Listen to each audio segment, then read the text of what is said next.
I thank the great divine Jah, my oversoul, and Gaia, for providing me with the tools, wisdom, and knowledge for this episode today. Thank you so much for giving clear guidance and discernment and intuition as I share my insights. Thank you so much for allowing me, and it is so.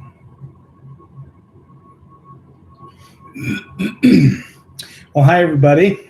My name is Vaughn with Sweet Roxx Crystal Healing. Today, we're going to go through and talk about some of my crystal healing rituals that I like to do and use my rocks as tools and companions for my life. I was just doing a pretty good meditation before this where I was talking or accessing the Akashic Records through my Wise Dragon Rainbow Obsidian Orb, which is very purple and blue. And then I was also meditating with my sodalite and my quartz crystal. I just kind of roll them in my hands to kind of put me in this like meditative state. Hi, Sylvia. Welcome. So I'm glad you made it just right at the beginning. It's not very official today, but this is my first official one when we get to talk about rocks. So we're going to let's talk rocks today. But my hands and body is not allowing me to craft today, and that's totally fine. I'm listening to myself and just taking a minute to just be me. So today is typically my day of healing, and I'm just excited to get on here today. I've been working on so many cool things, been working with so many crystals and gaining clarity and insight on everything. So I don't even know where to begin with you because there's just so much going on. And I absolutely love what I do. So I want to share a little bit about myself, who I am, what I'm doing, where I'm going, how I came to be, all of these things. When I say a little bit, I mean it's a lot, but I do have a lot to say, but we're going to be here. Well, I will be here for at least 3 hours. But where to begin? So I grew up in Utah. I grew up right in the middle of Mormonville. I was born and raised LDS. Did my own thing. Like, I don't know. I had a very good childhood, a very nice neighborhood, a good community to be a part of and plugged into. A lot of my neighbors were very respectful and friendly. But as I was going through my life, a lot of my community was directly related to the LDS Church. Now, I don't have anything wrong with that. I don't have any problems with people a part of it. Most people are very kind and genuine and definitely willing to help, which is what one of the things that I absolutely love about the religion is the neighbors have community. But the community that I'm referring to has limitations. So if you're doing things that don't follow religion, tattoos, you drink, you smoke, you do marijuana, you indulge in psychedelics, like you do, you have free love for people and you don't really see a point of marriage, like all of those things are what I mean by unwritten standards and expectations of that community. And it almost seemed like if you weren't like a part of that occultish practices, like you were immediately ostracized by your community. It's almost like, and I'll give an example. So one of the things that the church does is that they go around, I understand paying tithing to church for whatever, but I also see that tithing is just like taxes in the sense that they expect you to pay 10% of your income to help the church. Now, I grew up in a situation where we had what we needed, but we always needed help. We always needed assistance. Both parents were working. Like we went through our own hardships, so the church was there to help. But it was like I was always under this guise and impression that you had to pay your tithings, kind of like you have to pay your taxes. And it's like I see the pattern in that. So that's one of the things is like if you didn't pay your tithing, it's like the word went around amongst the community and it's like people avoided you. It was like very strange how it kind of went down. Now, I'm only speaking from my observations. Again, most of the youth in my area, like they were pretty cool. We got along. We played a lot together. But they're definitely the older people that are very set in their ways with an inflated ego, if you will. I particularly remember a couple of my neighbors growing up that would call the cops on us for noise because we're ripping up and down the street with dirt bikes. I remember one of my neighbors getting so bent out of shape because our cats would go into their beautiful garden. I remember, oh, there's just so many things of, just the contradictions. Like they follow this belief, this practice of acceptance and love and compassion, but yet their behaviors kind of showed differently, which always made me question things about the practice itself. And through my experience, I mean, it was good for the most part. I had a lot of great experiences. I was a part of the Boy Scouts of America, which is really adopted into the LDS community, that church, because of the ability to bring boys together and be boys. So it was a lot. So my leaders and instructors through that were very adventurous and very outdoorsy type and very survivalist and very like they taught me a lot of things. I learned a lot of skills through the Boy Scouts, and it was the perfect thing because it provided community, it provided fellowship, it gave me something to look forward to for the summer, because we'd have our summer events that would happen where we do overnight camping, week-long events, Boy Scout camps, just all the fun things that the boys were a part of. Like, so there was a lot of things that I loved about it, but there were also other things that made me question who I am, made me question my journey, what my beliefs are, why I see things so differently. Oh yes, the good old days. But yeah, it's and honestly, in those times, I remember very vividly through a lot of our summer breaks, my mom would literally be like, "You go outside and play until I tell you to come in," and she would lock the door behind us, and we couldn't come in.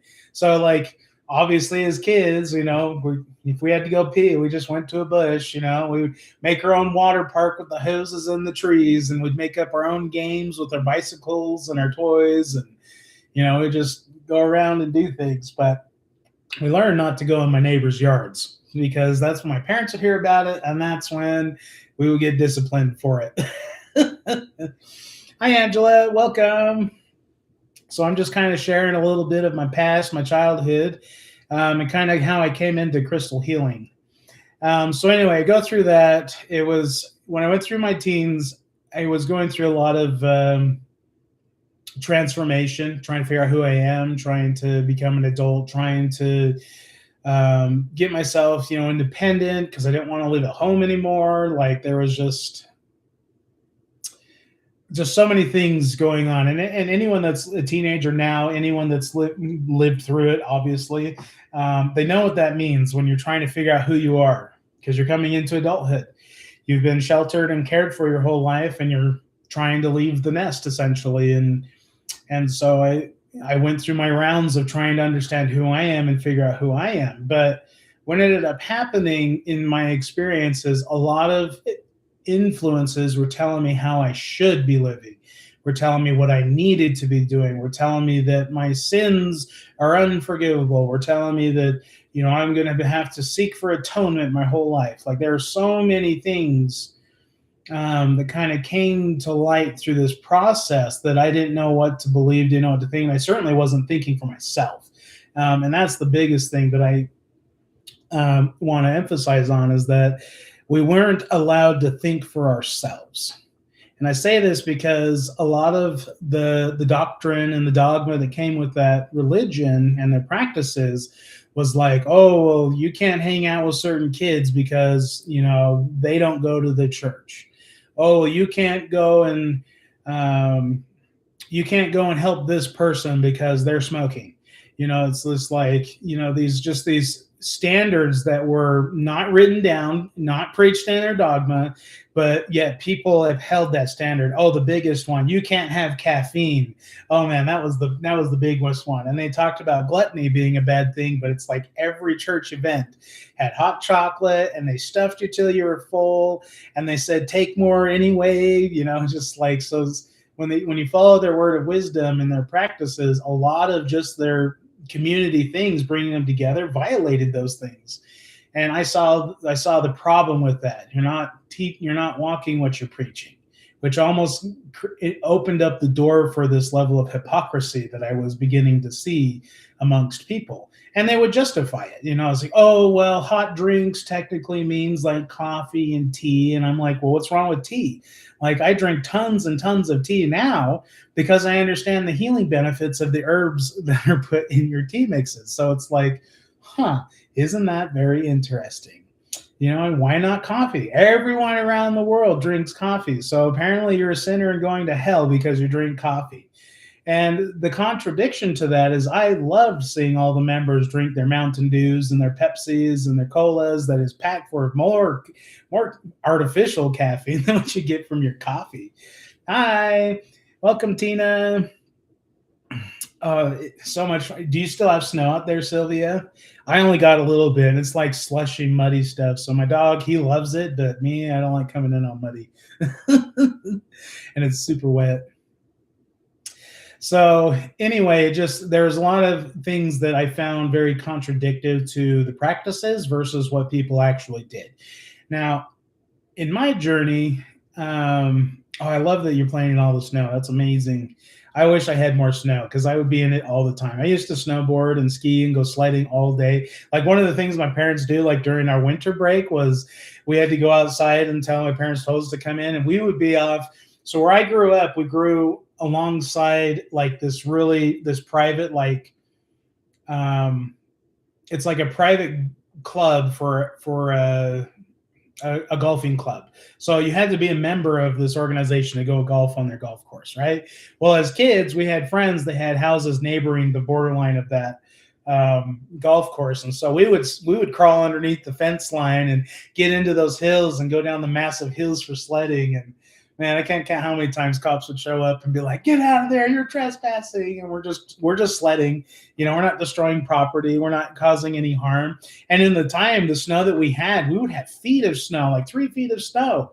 I mean, that is like the perfect sledding snow. So we would get into the golf course all the time, and we would be there till past dark. Our parents would be driving around wondering where the hell we're at. And then obviously we would get it because we were trespassing. But it's just like, we're just being kids, you know. We weren't destroying property. We were just having fun. Yeah. Oh, crazy. That's a record for your snow. Wow, that's crazy. Yeah, see, it's record for me to not hardly see any snow, which I find very strange because a lot of years until I was probably close to 18 years old, I would say, the snow started going away. We weren't, you know, like we would have roads that were ice packed with snow for months. You know, that's how much snow we'd get. And now it's like, we're lucky if we get any snow and it stays.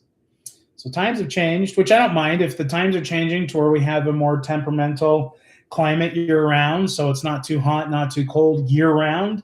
So we can grow produce year round so that we can help each other year round. Like, that sounds great.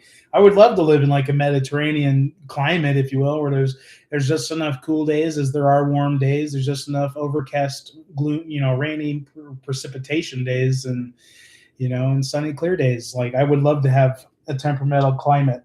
And from my understanding of ancient knowledge and research, it used to be like that.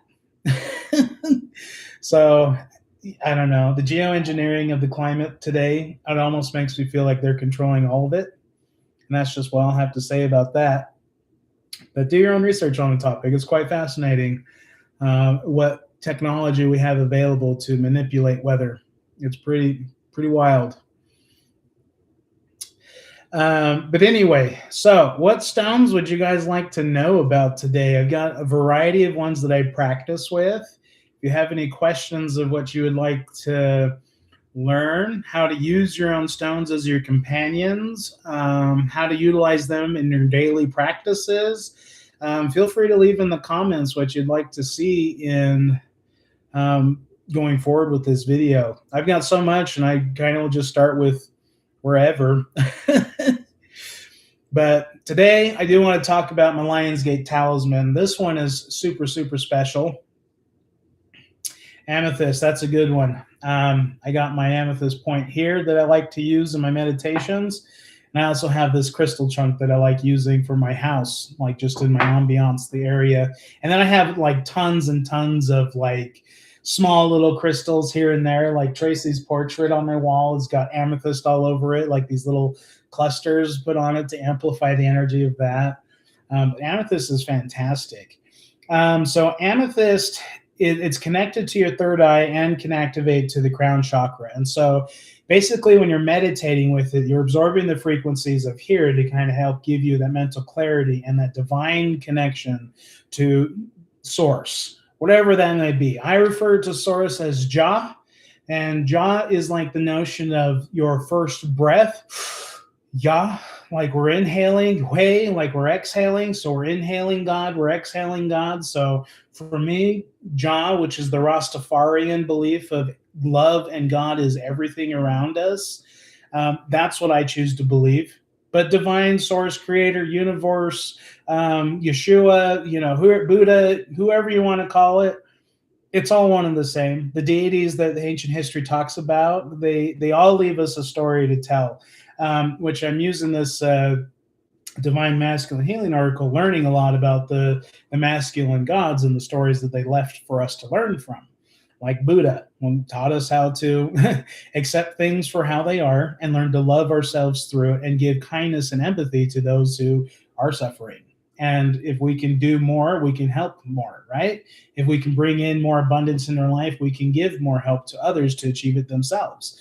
So I love working with my cards. But where we're going with amethyst, amethyst connects you to your higher self. It connects you to your intuition, which I recognize as my intuition, my insights, my thoughts, my ideas that just randomly come in my head that are almost feel like they're unsolicited. Like I could be driving down the road and I could be listening to a tune totally in the moment. Then all of a sudden, wham, I get hit with this knowledge of so-and-so. And it's like, it tells me a story of what's going on with them. And I'm just like, why are they coming into my head? And all of a sudden I'm like, well, it's probably because they're thinking about me. So what do? I take a moment to give thanks and give gratitude and give, my love and my kindness to them, because, right now in that moment while I'm driving, there's nothing I can do about it. So I'm just going to send them an energetic prayer and just send it off my way.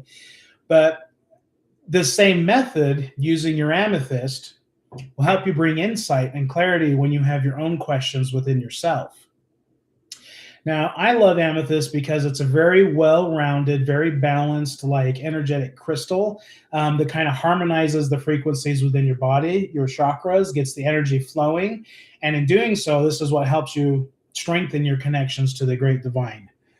So amethyst is like one of the best universal crystals out there if you're looking for emotional growth, emotional healing, spiritual growth, and even belief. I found that keeping this a part of my home also helps with my physical healing because of its energy that's kind of harmonized with my whole home around me. So I absolutely love amethyst. Now this point here that I'm using, it's a really dark one. It's just literally the tip off of a giant one. But I keep this in my work area because as I'm creating, I get into my meditative state while I'm crafting and I begin channeling. And so this amethyst point helps me connect to my higher self to make sure that connection that I'm channeling from is through me, through my body, through Gaia, through the divine. So before I do any creation and before I even started this video, I got really grounded, I connected with everything, and I asked for clarity and discernment as I'm going through my video to kind of help me keep my thoughts clear. So I absolutely love amethyst. Now, it's funny you bring up amethyst because I've got this one here. It's very interesting. This is purple anhydrite, and it kind of looks like lepidolite. Now, lepidolite in its raw form is kind of like crusty and flaky. It's like a mica. It's interesting. And this anhydrite is like a geometric formation similar to, just before it turns into gypsum, which gypsum is used for modern glassmaking, which is really interesting. So anyway, this purple anhydrite has a frequency very similar to amethyst. However, the anhydrite is very soft and it cannot be exposed to water because of it. Naturally, the water is the conduit that'll turn it into gypsum. So you can actually ruin your anhydrite and turn it right into gypsum by soaking it into water. So I just learned this actually. So, and luckily when I cleaned this one, because I knew it was kind of soft and dissolvable in water, it was like I would scrub it real quick while it was wet, and I would rinse it off and then dry it off immediately was how I'd clean it. But I found a better practice for this. So smudging, crystal bowl healing, frequency recharging, a selenite bowl, which is my next one to get to charge some of these that can't be used with water. But this one is like more for the emotional balance, whereas this one is more for the divine connection.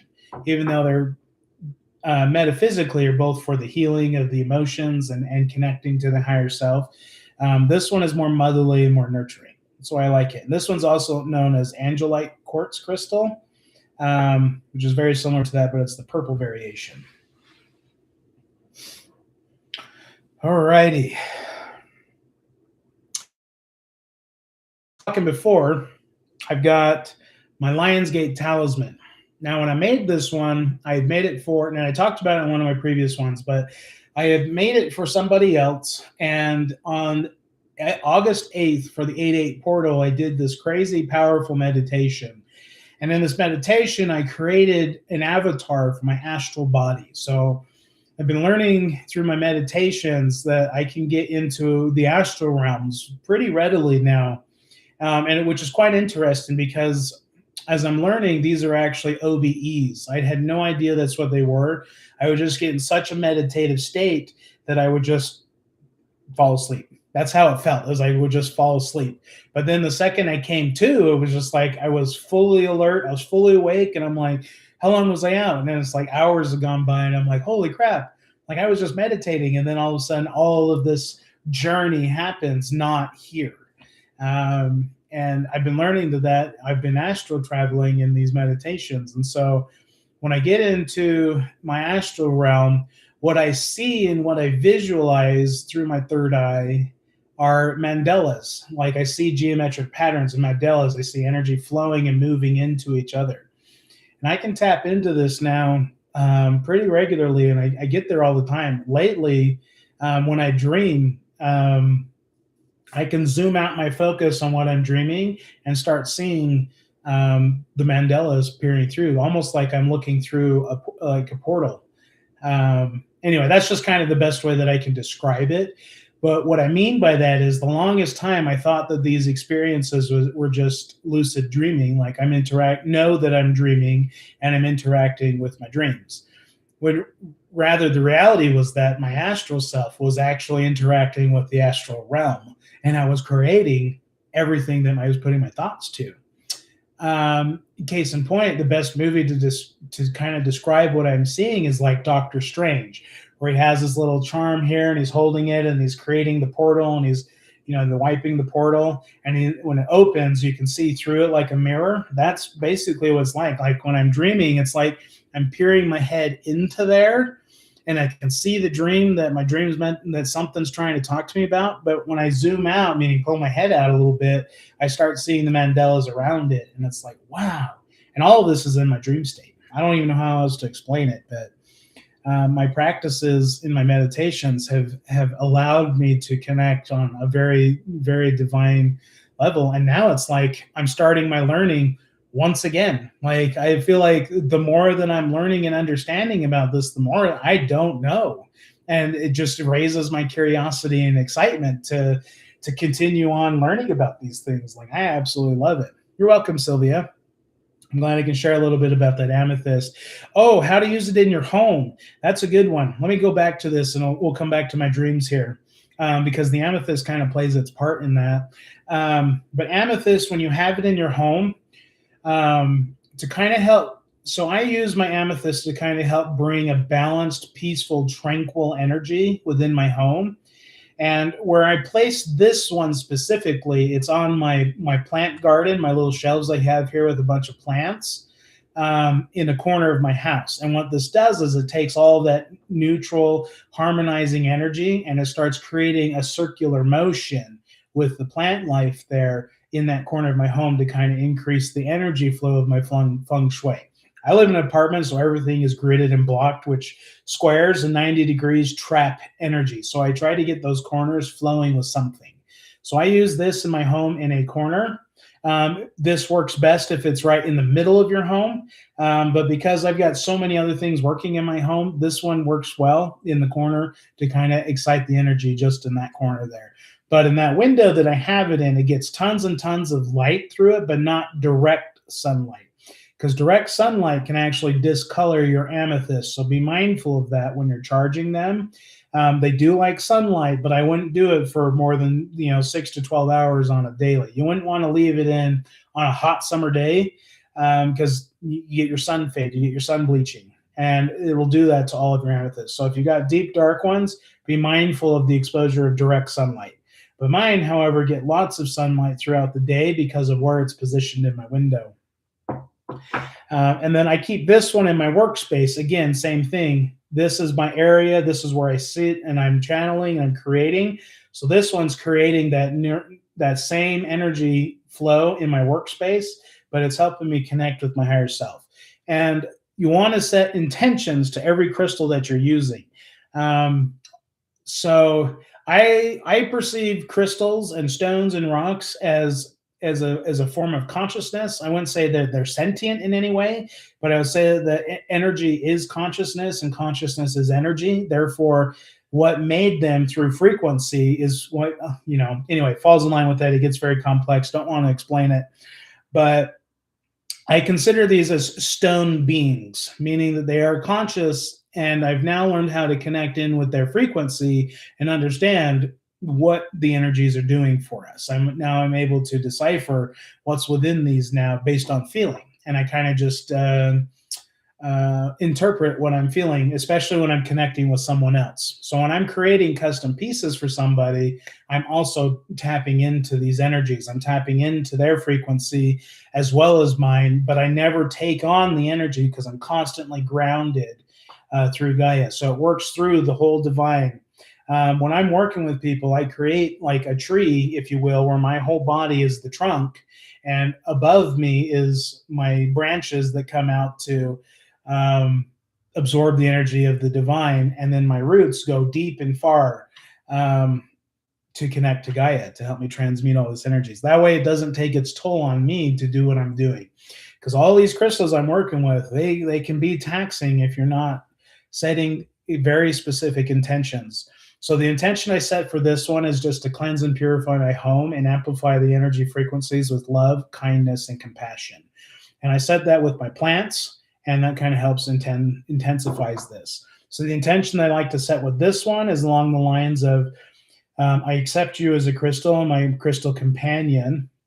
Make sure you tell them that you accept their friendship, because if they are conscious, treat them like they're a being, and just say, I accept you. And they like to be talked to. Like, I don't know how else to explain it, but when we're speaking, we're adding vibration and frequency.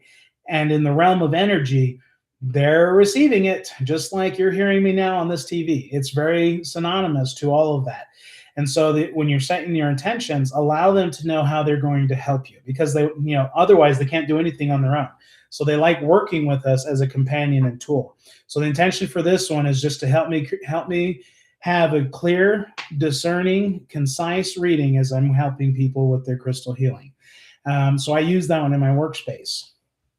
So I love my amethyst. I use it all the time. I want more of them, but they are getting more and more expensive because people are understanding the beautiful powers that come with them. So amazing. So another one that I keep in my workspace here is my tiger iron. And this is the one that is super, super grounding. And tiger iron, okay, let me really rewind this. So what makes tiger iron are the rocks that are composed in this formation. So if you can see in the camera, you can kind of see the sheen that's in there, that metallic gray, metallic-y color. Okay, what that is hematite fused with the brown that you see here, which is tiger's eye, very protective. And also what's found in here, which you cannot see because of how rich the tiger and hematite banding is red jasper, which will look like this. So this is red jasper here. And so tiger iron is going to embody the very powerful root grounding elements of the red jasper. And it's got the magnetic that allows for energy transfer and fluidness coming from a hematite, and then you've got your divine protective aspects of the tiger eye, all within one stone. So why do I use this one? Because this is the one I get aches and pains in my hands and I need to take a break for a minute. So I like the smooth surface here because I can rub on my hands and I can allow the energy to pass through the inflammation. That's what my hands will atrophy and they'll like cramp up. So which means that I can flamed. And so I use this to kind of work that energy through there. And I do it with both hands. That's a nice one to work through. And also has this one that I can actually use to get more deep into where I'm getting my cramps from, like say for my thumbs here, say for my wrist, here, so I can like rub it. So I like the shape of this one ergonomically for that reason. But because of this ability to allow energy to flow and get it and keep it from being stagnant and isolated, I use this one for a lot of my physical healing. But I also, as my companion, I accept this one as a tool for my healing. And because I've set the intention that this will heal the body, I use it for that reason. And I'll do it with my legs, I'll do it with my back, I'll do it with my feet, whatever's aching, I just use it to kind of rub and massage. Now, in addition to this, I use this amazing one. This is called red carnelian. And carnelian has so many varieties of colors and shades. And for me, the potency of it, the darker, the better for your physical healing with it. So this is also carnelian, but as you can see, it goes pretty white. So that's carnelian, but it can go into these arrangements of just these fleshy colors, kind of peachy colors, and it can get as dark as something like this. So you can kind of see those coloring there. And again, this is another one that I use. I used a lot actually working my job at Sputnik because I would have like full-on body like pains. And so this one has a more sharp point on it. And this is what are cramping up here. I can actually go in and work deep tissue with this one and actually get a firm grip, which is super helpful. But because this one's really hard and smooth, it helps with that energy flow too. Now, why carnelian? Well, carnelian is okay. So this is where my research started with carnelian. So I was looking into ancient Egypt, and I was looking at some of the healing practitioners and some of the higher up doctors or medical professionals, if you will. They prized carrying a talisman of carnelian. And I thought that was very interesting, that the very well established doctors and healers in that time, which we would call like specialized surgeons or specialized doctors, like heart doctors, brain surgeons, that kind of caliber, where they're specialized in what they do. They're the best of the best. So one of the things that they would wear in their practices was carnelian, which got me thinking, maybe they're there at that point and they're able to do what they can do because they're using one of these special tools. And so I started meditating with it, and they would wear it because the energies of carnelian has very physical healing attributes to help with energy flow within the body. So that's kind of what led me down that rabbit hole of carnelian, because it's a very comforting stone as well. So I use it purely for my massaging of my body. As I'm healing, as I'm growing, I'm using those things with it. I prefer to start with this one because it's super grounding. And it helps excite the flow of energy on wherever the inflammation is. So I use it for a lot of things, which I absolutely love it. What else do I use in my work area? I talk about these ones a lot too. So what I have here, this is a quartz crystal that I received from a friend of mine, Tracy, who's also that oracle painter I keep talking about. But she gifted me one of these with also a silver coin. And I'm super grateful for this because I keep it here on my obsidian circle of life plate to kind of help with the abundance and attraction of my business. So I use the silver as an energy token, bringing in the cooling, calming energies as I'm going about working my business. I keep that there on that plate. So she gave me this crystal to go with it. Now, when I meditated with it and connected with it, this one's really cool. Pulls a lot of knowledge and wisdom, and it's because it's quartz crystal, it's like an energy amplifier. So I keep this in my workspace because it's amplifying everything that I'm working with in my area. Absolutely love it. The next one I got here, which is hard to see, you can kind of see the yellow behind it. What this is a Lemurian smoky citrine crystal. And this one's really amazing because of the Akashic phantoms that are in it. I wish I could actually show it to you in the camera here. You can see those phantoms, those triangles in the middle. They're like 90-degree, anyway, call them phantoms. So those phantoms, that is an indicator of them being tied to Akashic records, the chevron phantoms, which is interesting because my pendulum that I use, this will now be my healing pendulum, I come to find out. That's why I wasn't working so well with my readings. But this one also, I get it, has those phantoms in there. See those little chevrons right printed on it?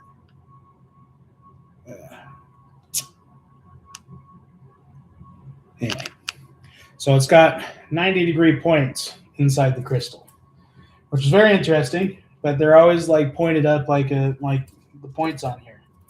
Now, speaking of amethyst, I'm going to talk about that one again. So this amethyst here, so we'll bring this one back since we just got done talking about amethyst. But this amethyst here, this is my pendulum. Now, I got a book about how to use pendulums. I'm like, okay, I'm going to make my own, and told me not to use copper. And I was like, well, that's really weird because I'm getting this feeling that I should be using copper. Well, I didn't understand why I was doing what I was doing until I started working with it. But I paired this one with rainbow obsidian in the middle there.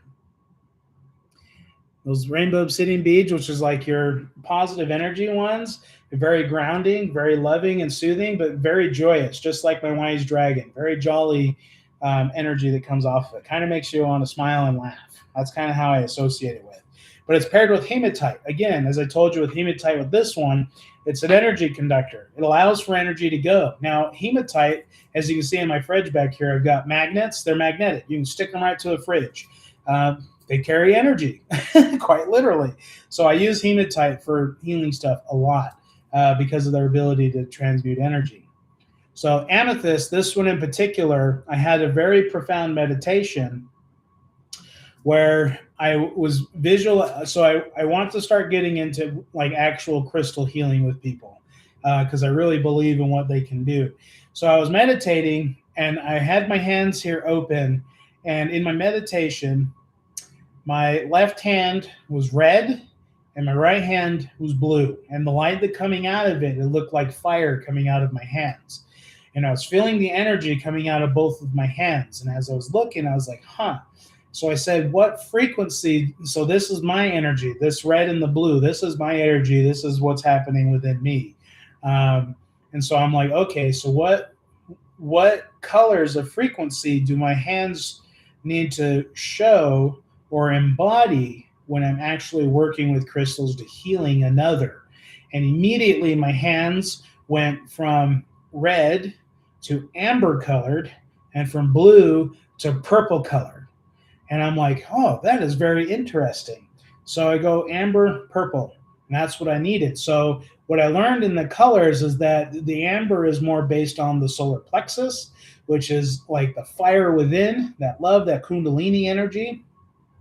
And that energy is how I'm going to tap into my own through me as a conduit. Again, I'm not going to absorb anyone's energy, but through me as a conduit, I need to be activated here from my root down to do this. So how I'm doing this, what came to me was this golden lepidolite orb. Now I've been practicing a lot with this one because this is incredible. I've never experienced anything like this, but this golden lepidolite, we'll come back to this one, but this one will be my left hand that I'll be using to transmute. But I'm also, depending on what I'm working on with people, whether it's physical, emotional, or spiritual, they may be holding this one for physical. That's what I'm getting with this one because of what it's doing for me. It's pretty incredible. But I also got a backup. I've got this orange calcite. which is super awesome. So again, same thing. It's that amber colored, but the sheens in this one is spectacular. But I'll be using either or these orbs, holding it, pulling that energy into me, that healing frequency into me, and then I'll be transmuting it through whoever I'm practicing on through this pendulum. And the pendulum is so heavy that it's hard to get like instant readings. Like I have to be patient, I have to wait, and I wanted something a little more sensitive for that reason. Now, what's interesting when I'm doing pendulum readings, naturally it feels good to do with my left hand. But this one, for starting with meditation, this one is one that I would allow to cycle energy through the body. And the pendulum coming through me, again, it's absorbing through this hand. My left hand is the energy coming into me based on your Kundalini, okay? Your Reiki energy. So this is the energy for me coming in is through my left hand, and the energy going out of me is through this one. And the reason why I chose this specific pendulum was for healing. That's why this crystal came to me. But what I found is that this swaying over an area that's afflicted for somebody, it could be cramps, could be pains. I've been practicing with my daughter when she's going through her monthly, her time of the month. All you women know about that, but I kind of help get the energy flowing through that area. And so on her next experience that comes up, I'll be having her hold this while I try to practice again and see what I can do to help alleviate those cramps and those pains for her. Because in my case, I've come across some women that get some really, really powerful cycles. Like they're rough. Like I don't even know how to explain it, but it's they say it feels like they're going into labor, like having a baby every time. The cramps, like it's that bad. Anyway, so how can I help this? Like that's what I'm thinking. I like to solve problems. So that's where this meditation came from, is I realized that amethyst also has healing properties, and I'll be using my amethyst for that when I'm ready to do it. Right now, I'm just practicing on myself, but I would like to open it up for people. But I am also working on how to connect with people through like a Zoom to also do these same things. So I'm really expanding on this. So all of these are coming in the future, probably years in advance. For now, it's my jewelry healing. But there's more to this that I want to help with people, because not everyone wears jewelry, but everyone can benefit from having a crystal in their home. Everyone can benefit from having a crystal in their car. Everyone can benefit from keeping a rock in their pocket. Like there's so many ways that we can absorb frequencies of cool things without wearing it in jewelry.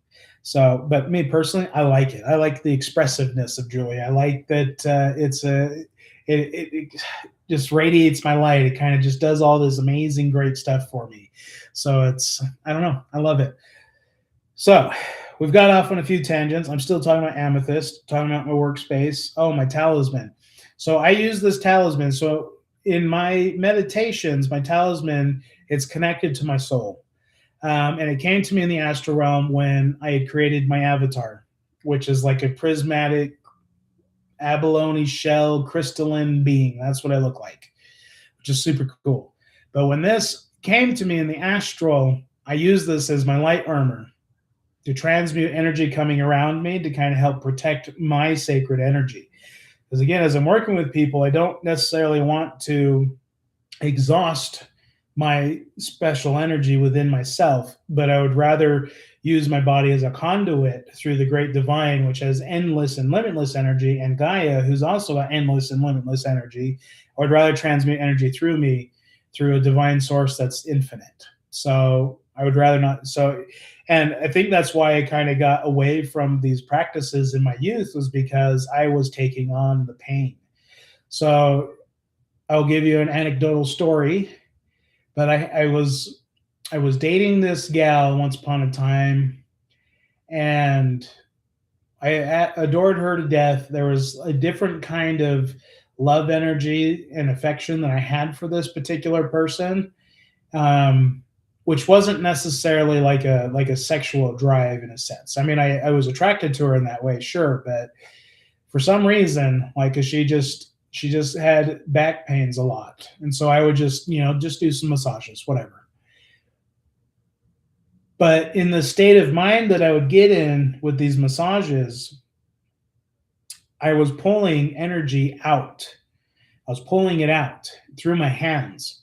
And my first experience with this transference of energy, it made me feel sick. I was like throwing up, sick for like a week. I didn't know what the heck was going on, but whatever pain was stored in her body at that time, I carried into myself. It was the strangest thing. And ever since that experience, I stopped doing it. I stopped touching people in that way because I didn't know what I did. And again, I was still trying to figure out who I was. I was still breaking from the dogma practices of Christianity and thinking that I did something really dark and evil. But in my journey now with these crystals, I now know what that was. And there was a divine connection happening there. I just didn't know how to transmit the energy until now. So now when I go into it, I'm just a conduit. I don't hold on to anything, which I think is what allows me to kind of embrace with people. But anyway, so my talisman, that's my auric shield. That's the one that like centers my energy. It's the one that amplifies my connection to the divine, because I've got Herkimer diamond here and I've got moldavite here, with my labradorite, which is very protective against psychic stuff. And so as I'm understanding with my talisman, it's like the engine to the energy work that I'm bringing to this world. That's what I've come to find that this came to be. Now, again, I made this for somebody else. I had no intentions of keeping it for me. I was channeling, and next thing you know, I channeled it for me. It was the craziest thing. But because of how profound that story is, I'll never part with this. Like, if I parted with this, it's because it got stolen or broke. And I assure you that if anyone stole this and tried to wear it, it would probably make them sick. They would probably be like, that thing's cursed. I don't want anything to do with it. But that's just because it is attuned to my soul frequency, and it's powerful. So I always have it on. Like, I'm always using it, always charging it, always cleansing it. Absolutely love it.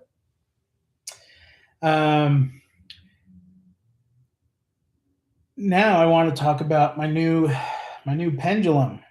Where did it go? Sorry, my mustache is itching my nose today, so that's why I keep touching it. Oh, here we go. All right, so this is my new pendulum that I made. So this has got Malaysian jade, these white ones here. It's got hematite, because I'm going to use this as a locator, so it needs to be pretty grounded. You can kind of see my stuff here.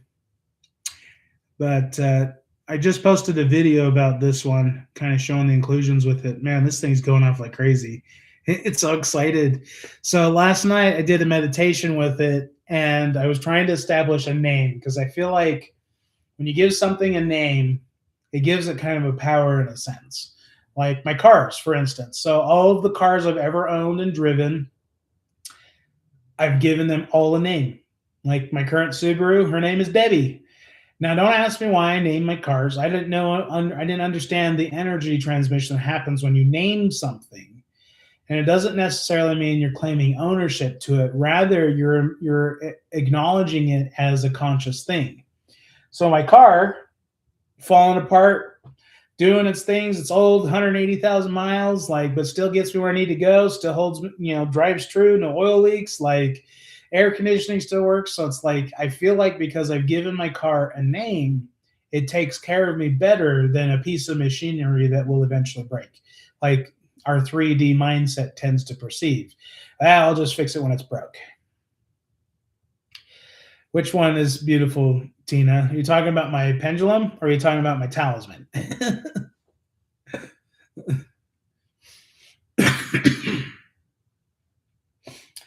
So I give things names. So like my orb that I use for my meditations when I'm trying to understand the mysteries of the universe, essentially.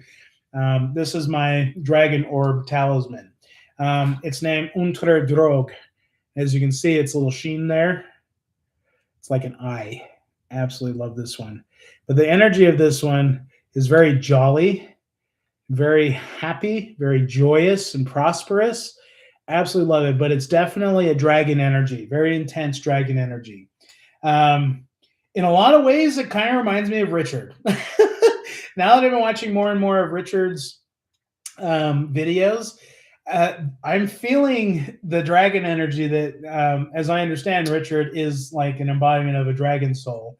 But I'm feeling that same energy in this orb. And so I'm just like, what? This is crazy. So I'm beginning to see the parallel of the energy that's within this orb companion that I have, and Richard and kind of his practices with his perceptive intuitions. Absolutely love watching his stuff. Quite fascinating. Yeah, Richard's great. It took me a minute to get used to him, and I'm going to be honest. He reminds me of the wedding planner, like to a T, the wedding planner. So that, and it's so funny. So I probably will forever perceive him as that. But he's still such a great kindred soul. He's full of this radiant energy and light. And I've never connected with him. I've never talked to him. But I'll tell you what, Richard, I connect to him so much. It's just wild. And Honey Golden is the one that introduced me to that. Yeah, Richard's energies are absolutely fantastic. And in a way, he's helping me. In a way, I watch his videos, I watch his readings, I watch how just his intuition flows through him, and it helps me kind of refine my own practices with things, with crystals. Again, I'm getting into tarot, but this is more for the healing aspect. I don't care about the mysteries of the universe, because I'm not here to tell everyone how things are. I'm here to help people. That's what my goal is I want to heal people. Whatever you're going through, I can help you. Like, that's kind of how I see it. And so I've been learning the energies of my cards. As a matter of fact, my card today that I drew for Ascension Mastery, I don't know if I have it, was about loving yourself, giving yourself the same kind of compassion and care you would for others. Do it for yourselves. And so it's just that embodiment of embracing your inner love and being courteous and kind to others. The cool thing about that card is that your kindness to others is a strength, not a weakness. To respond to a toxic situation rather than reacting, it requires massive amounts of strength and it takes massive amounts of emotional maturity, and it takes massive amounts of empathetic understanding of somebody to handle a chaotic situation in a peaceful manner. That is a real superpower. And I mean, you can, in case in point, look at Gandhi, the story of Gandhi. He did his whole fast thing. He did his whole ritual. He got a following basis. Look at Yeshua. Look what he was doing. It's just like the power of kindness. It takes an amount of strength to overcome adversity that, like, I don't even know, like, once I realized the power of kindness and love, I realized how weak I was being so fearful. And what's crazy is when I was in that state of constant fear and like warrior mode and feeling like everyone was out to get me, I felt like my fear was extremely powerful. It kept me protected and I could fend for my own kind of thing. But now that I'm on this journey now, that is weak sauce compared to kindness. Like real, authentic, honest kindness. Now, being nice, it doesn't necessarily mean being kind either. Like, nice can be a mask worn to appease adoration or appease, the energy of a crowd that you're in. But kindness, honest kindness, it takes real, raw strength. It takes knowing who you are here to show real authentic kindness to somebody. And that's a superpower. There's nothing weak about showing love and kindness to somebody that is coming at you with negative energy. And I've been through my rounds. I've talked about it. Me going through my things, but through my healing, my interaction with what was dished to me that otherwise would have put me right into straight up Papa Bear rage mode, was understanding that they were misguided, understanding that they lacked understanding that they were probably not in the right state of mind to even be dealing with that kind of situation, but they reacted anyway. So the strength in responding and pushing away how you want to react. Like, let me tell you, I want to react a certain way. I'm very, very outspoken, very powerful, like strong person. Like, like I want to force it. But I'm learning that my real strength comes with gentleness. What people have to say to me, what people have to do to try to destroy me, it goes unwavered now. I just don't care. I mean, I love when people are kind and love and they're showing compassion. Like, I love that, and I will receive all of it. But that was part of the deal with this intention set for this powerful talisman, is that this auric shield that I have around me using this. And now, mind you, I'm not saying the crystals are doing this for me. I want to clarify that here. I've accepted these as companions. I've accepted them as a friend in a sense, and as tools.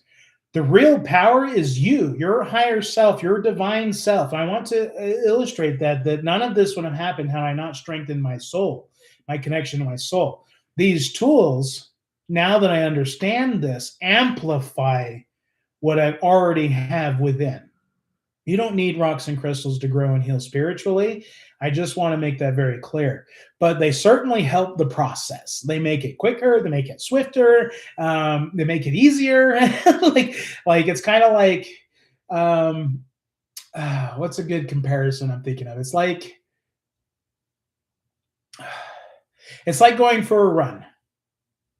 When you see runners out there jogging, getting their exercise on, getting their cardio on, what kind of area do you see them always running in? I mean, for me, I always see runners and joggers out there in their shoes on the asphalt, on the concrete, on the hard surfaces that destroys the body, mind you. I don't want to get there, but because of the shock that reverberates through your feet in those hard surfaces. But they choose to run on those surfaces because it is the path of least resistance. And what I found in your healing, like I said, is like, you want to go through the grass where it's grounding, where it's soft, where it's comfortable. Yes, it might give you a little resistance, but you want to kind of go with it because of the grounding aspect with it. Where was I going with this?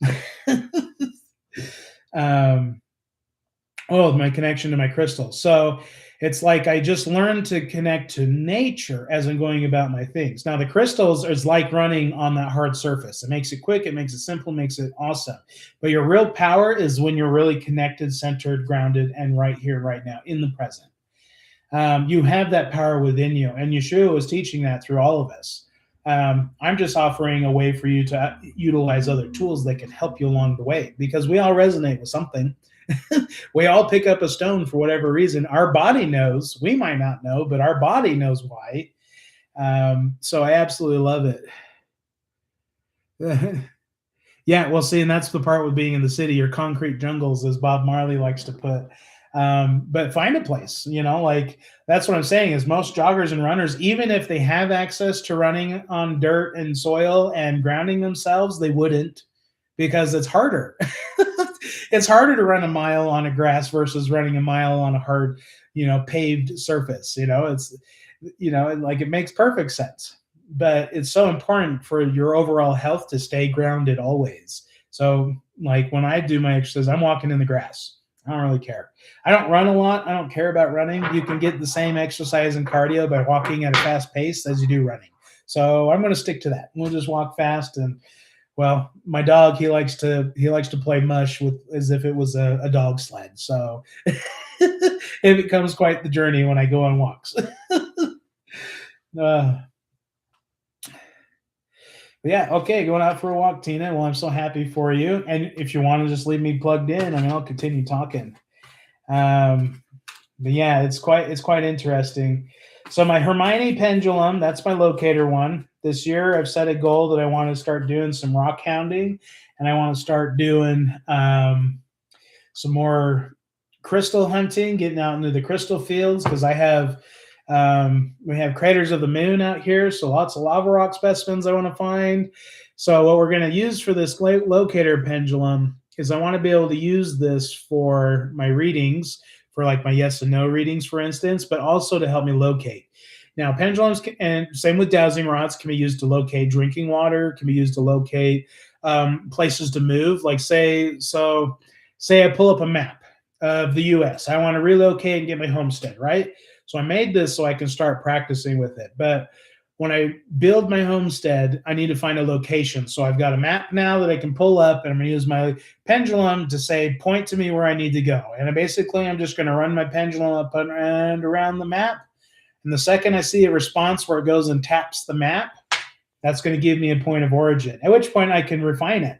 Okay, so let's say my pendulum puts me in, I don't know, somewhere tropical, maybe Florida. I don't freaking know. Wherever it takes me. Say it puts me there. Now I can pull up a map of Florida and locate exactly where I should be locating my house. So now on that map, I can get an overview of the area that I should be locating. And then I can go in and see the homes that are available in that area, the lands, the properties, whatever is available in that area, and kind of see where I get directed that way. So again, your pendulum, when it's within your aura field, it's responding to your divine connection to source, your oversoul, your higher self, your intuition, whatever. So when this is responding to you, this is responding to your energy field. And it's responding to what divine connections you have with your oversoul, as I call my intuition, my higher self, my full-bodied spirit. And it's massive, I'll tell you that. It's massive. Like my soul in this body is like a grain of salt compared to what my divine soul is. And I've seen it. It's crazy. So anyway, I needed something that was a little more responsive, a little more sensitive, but I can use it as a locator. So I get really quick responses with it. But in my meditation last night, I got into this I try to get into a light meditation where I'll start breathing and I'll go through it. And next thing I know, I'm zonked out. I'm asleep, freaking leave my body. And in this state, I get into my astral realm. And next thing you know, what pops up is Harry Potter. And all I'm seeing is Hermione Granger. And I'm like, okay. So immediately pop right open out of my sleep. I'm like, Hermione. And so I pull my pendulum up right out of that, snap right out of it. I pull it out, get it centered. And I said, do you like the name Hermione? And then it started doing this, waving forward and back. And I said, how much do you like Hermione? And then it started swaying. And so I was like, oh, okay. So what's interesting in the vision of when I saw Hermione Granger in my meditative state was that Hermione in the Harry Potter story was the book smart, the know-it-all, the one that people hated because she knew the answer to everything. Well, when I'm learning about Elestial Quartz crystal, that's what this is called. It's E-L-E, not celestial. It's Elestial. So Elestial Quartz crystal, it's also known as the skeleton quartz crystal. And what's interesting about the skeleton quartz crystal is that it is formed, so it's formed around a bubble of water. So I'm going to show you if you can see it here. But right inside the crystal, there's a cavity, kind of like the cavity of a tooth. Let's see. You can see in there. There we go. See that cavity? So that cavity inside there, once upon a time, held water. And so water formed inside this crystalline point here. But because its growth, it ruptured what was containing the water, and then sediment filled inside of it. And so essentially this crystal is kind of hollow in a sense. It's kind of hollow, and it's got all these chevron points. And the brown that you see in there is actually the sediment that had formed in the formation of this crystal, which is very interesting. So I pulled out my microscope. I scraped out a little of the dirt out of there, put it at my microscope and looked underneath it.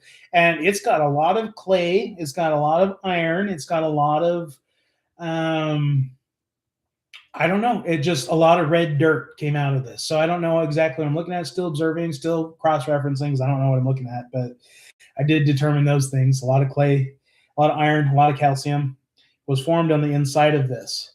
But what's interesting about the Elestial Quartz is that its formation has a very powerful consciousness to it. It's very energetic, and it helps with your divine connection of your throat, third eye, heart, all of your chakras, but mostly the crown. And again, as I'm using my pendulum, understanding that the readings that come through this is through my higher self, through me, That's why I made this, is because now I've got an energetic crystal that's tied to something that's more starseed rather than something earthen, like everything that I have here. So this is connected to more of a star energy. So for my divination as I'm working with my readings. So this summer, we're going to put it to the test and see what we find, because I want to do some geode hunting. I think that'd be so much fun, taking my girls out and finding geodes. Because yeah, I've got the ability to cut rocks and stuff. Well, I don't. My dad's got tools because he used to do countertops, stone countertops, but he's got the tools to help me cut geodes, which would be really cool. As a matter of fact, let me go grab one of them. I'll show you.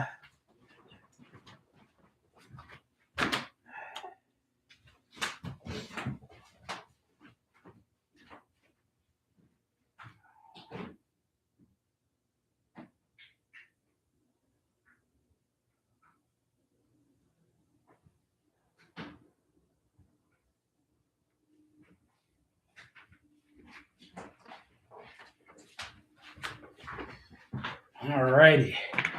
I forgot a couple more of my specimens, but I want to talk about for my daughter.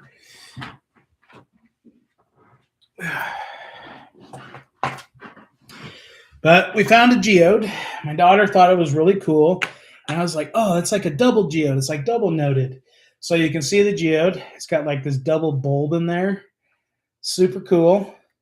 Okay. And then my dad, when we went and cut it open, check this out. So inside this geode, so it's like this double egg. But look at that.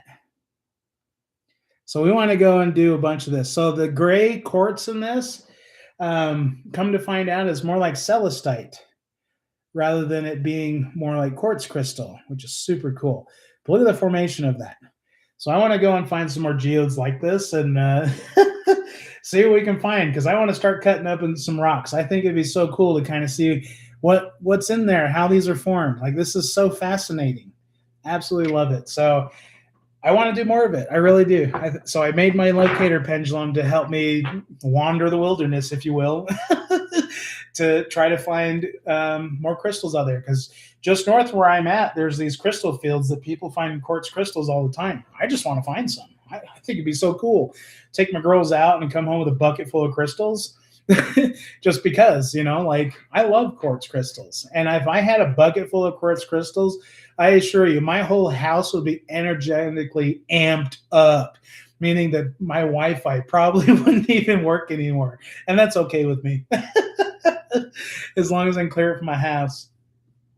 So, what was I getting into? Oh, so I do want to get into now that I talked about Hermione, my locator pendulum. It's actually Hermione the Seer. That's what I'm calling it, is Hermione the Seer. So this is my Seer pendulum because of its sensitivity to do readings with it. And this crystal is actually tied to Akashic Records. I talked to it already about it.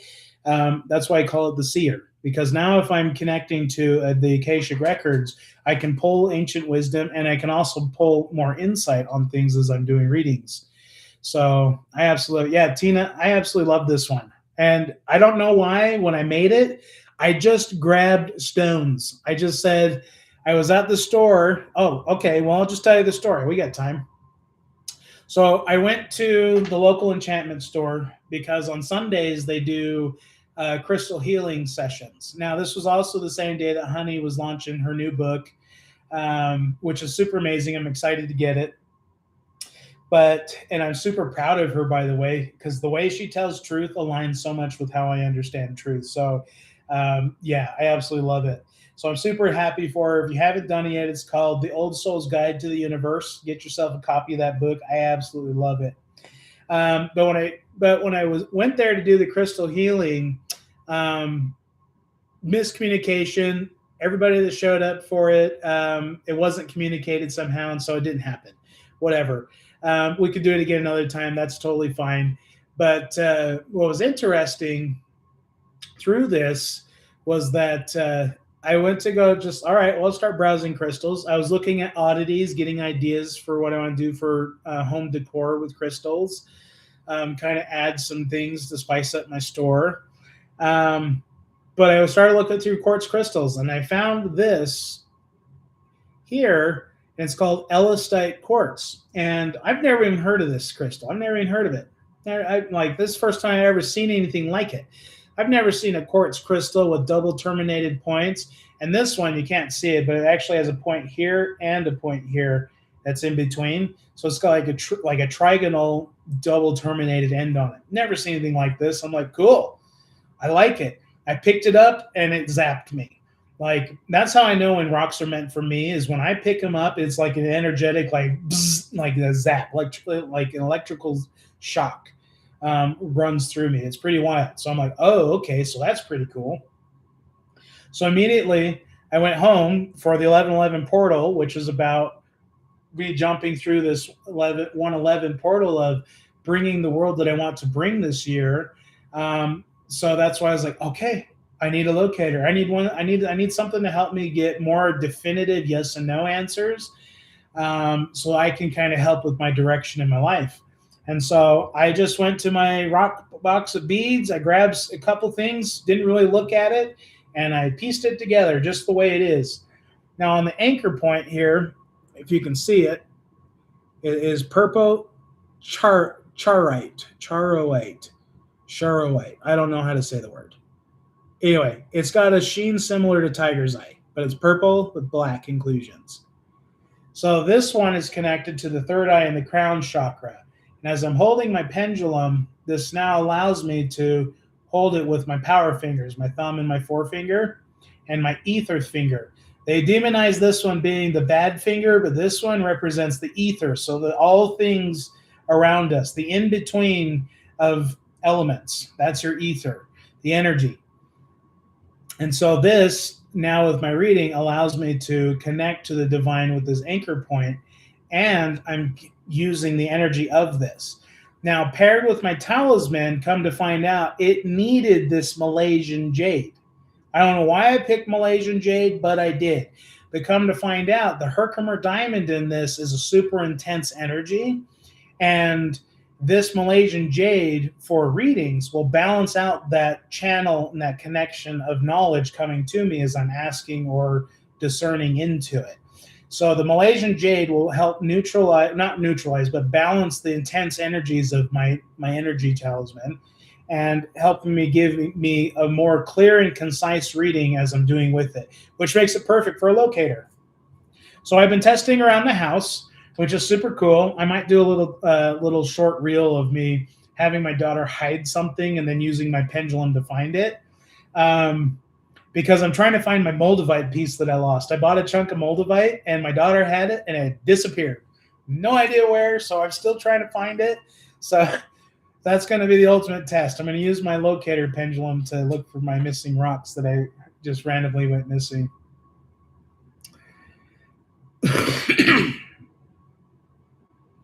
Oh, you're so welcome, Tina. I'm glad that you're enjoying this.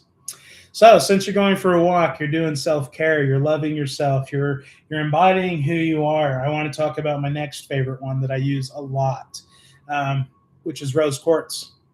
Rose quartz, the lover's energy. This quartz crystal, it's a quartz crystal, but it's pink, which is the love quartz, is tied to your heart chakra.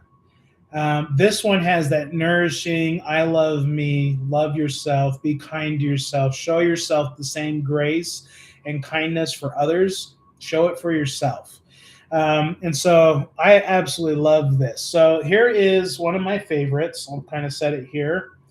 This one is paired with my amethyst over by my plants because it gets a lot of light coming through it. And kind of one of the things there with this is that this energy, as you see it, it's wrapped in a copper coil because I'm transmitting all this love energy into that corner of my home to amplify everything around it.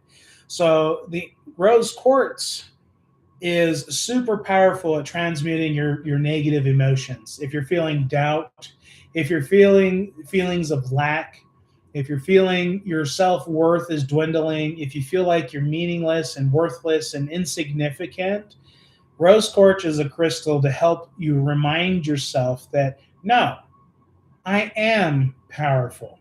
I am me. I am kind. I am the opposite of whatever they say I am. You know what I'm saying? Like Someone's, the favorite term that likes to pop up is like, oh, you're such a bitch. And it's just like, what? I am? And it's like, well, in the minute, it's like, yeah, I am a bitch sometimes. But it's like, but it was only because I was provoked. I'm not naturally this way. Like that energy is what I'm getting at, is it helps bring out that acceptance of this is who I am. I am filled with love. I am kind. I am happy. So I love using rose quartz in my home to kind of help bring in that lover's energy of just embodying all things creation. Because the way I see it, God is love. We are God, existing God amongst itself in this world of God love. Like we are all part of the same soul family. We all come from the same all spark of life. And I feel that amethyst quartz is one of those that kind of helps retain that neutral, divine lover's energy. Absolutely love it. So I keep this in my home a lot. I don't actually work with it much. Probably should work with it more, but I'm also doing a lot of grounding, like with my malachite here, my velvet malachite. Super pretty. See the sheen in that one? Absolutely love this. The velvet in that is so cool, which is a negative absorber, but also this one is a root tied to heart chakra. It bridges the connection between heart and root. And so I use it to kind of activate Kundalini, which means you got to be very present and loving who you are, accepting that this is how I am, and not confiding in the negative chaos the world keeps trying to put on you. Crazy. She chipped her shungite. So I use my amethyst a lot in my home so that I can walk into an energy space that's cleared and full of love. Oh, and the other thing with this is I got it all coiled, so you can see my coils here. So the copper coiling, when you apply it, for some reason, it amplifies energy. And creating the Fibonacci, in essence, with this, it amplifies that energy and creates this torus field around the point. Now, an oculus point, as you can see, it's an oculus. These pillars, they're designed to emit like a beacon and radiant energy that comes off of them. And so that's why I like my oculus for all of my home, because it helps amplify, creates that torus field of energy that's flowing through everything. Now, in my meditations, though, I do use rose quartz for my meditation. So if I'm feeling lack within myself based on something that triggered me from somebody else. Now, when I say this right now, currently it's with my ex, the mother to my little one. I still get triggered by her. So when I'm triggered now, I use this one a lot. And a lot of it is I go inward and I have to, yes, you have to. It sounds silly and it sounds dumb, but you have to actually ask yourself, am I worth it? Yes, of course I'm worth it. I know this. But sometimes when someone gets so under your skin and they say things that really hurt you, it's really hard to say, am I worth it? And you like, it's just part of how we live here, I guess. But when I'm feeling that lack within myself, let's see. Oh, clear crystal. Yeah. Tiny pieces. Yeah. You don't need a lot. Like you don't need a big giant stone to have it. So quartz crystal is great because it's an energy amplifier, which is great because whatever you're feeling on the inside, if it's focused on love, will amplify that. Now, also, if it's focused on anything malicious, it'll amplify that too. Just keep that in mind too. It's a two-way street with crystals. Based on the intention that you apply to them, they can be used for malicious things. But my goal is about the healing. So I will not get into that realm. I will not dabble in it. I have no desire to cause harm or do malicious things to others. And that is just my disclaimer. So I will not teach any of that. But it is possible. Sure, occult practices use these all the time. And that's what's given all of these things such a bad rap. But these crystals, like the universe, it's not biased. It responds based on what you're inputting into it. When you're creating your reality, it's responding to that reality. So these crystals will respond in the same energy and intention that you're putting forth into them as you have them. So, and be mindful. If you're filling your house with crystals, be mindful of what you're saying. Be mindful of the energy you're bringing in, because all of these crystals, they're they're going to amplify a lot of these energies. And it could work against you if you're constantly battling, constantly fighting. So it's important that we've used them as a way to help cleanse us, help heal us, help bring us to a higher state of existence. It's important that we use these crystals to help us ascend and grow and embody the very love essence that creates us and makes us our unique, authentic selves. Speaking of unique, authentic selves, this was a very special gift I gave to my daughter. So she's a teenager.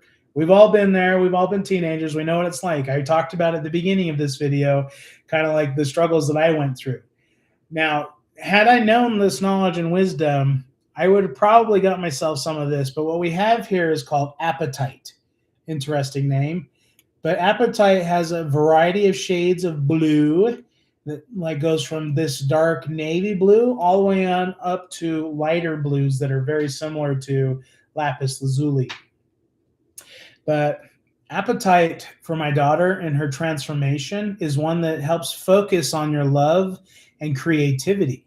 Because I'm finding as you're trying to learn who you are, the best conduit and output for or outlet for whatever emotions you're dealing with as a teenager, you can channel it through creation.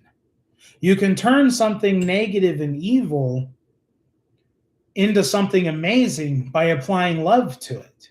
So if you're feeling conflicted as a teenager and you don't know who to trust and your friend betrayed you or some guy hurt your feelings or some girl hurt your feelings or you feel like they're cheating on you, like all the drama that happens in high school, we get that, okay?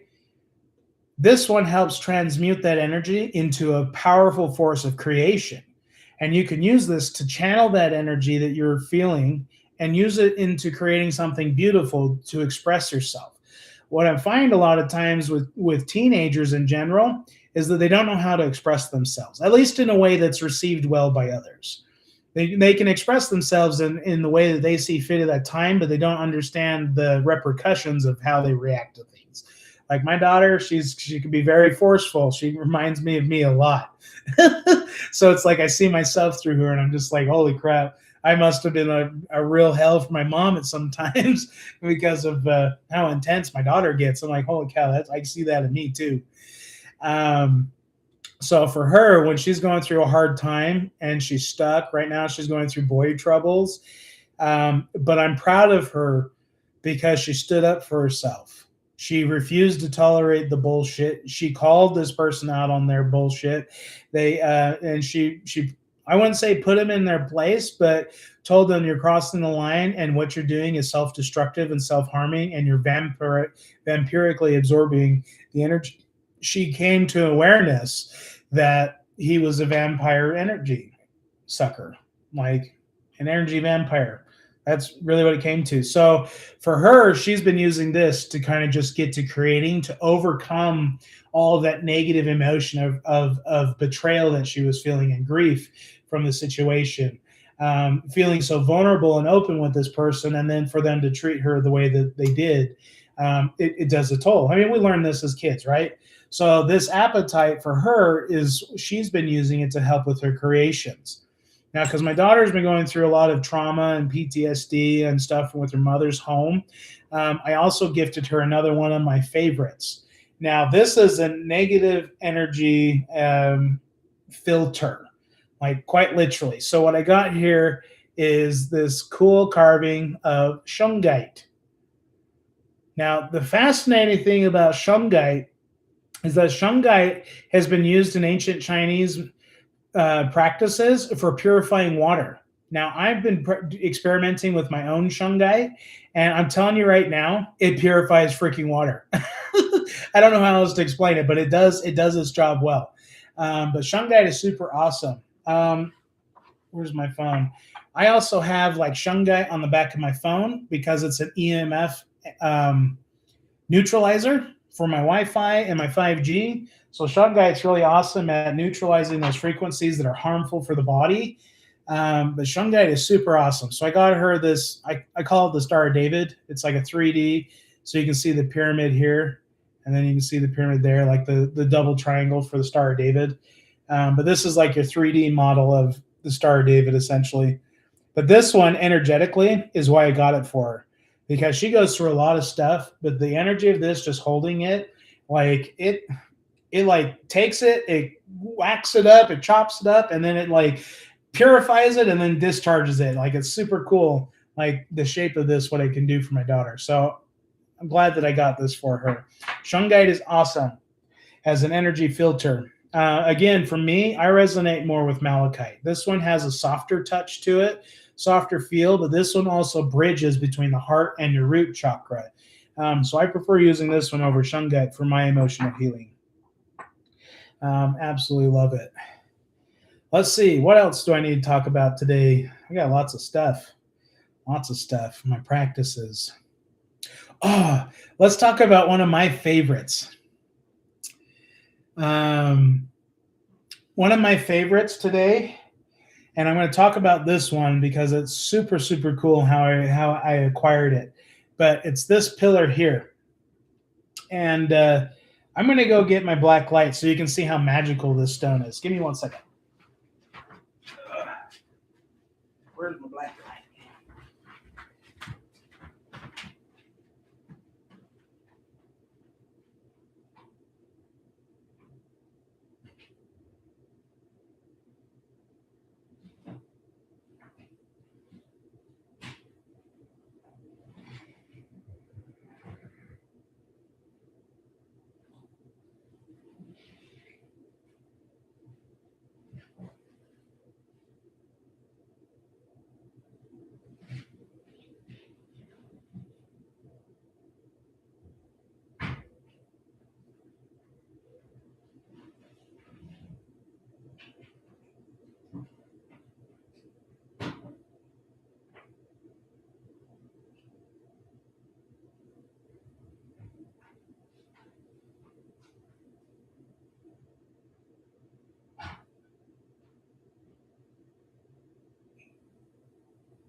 Where is my flashlight?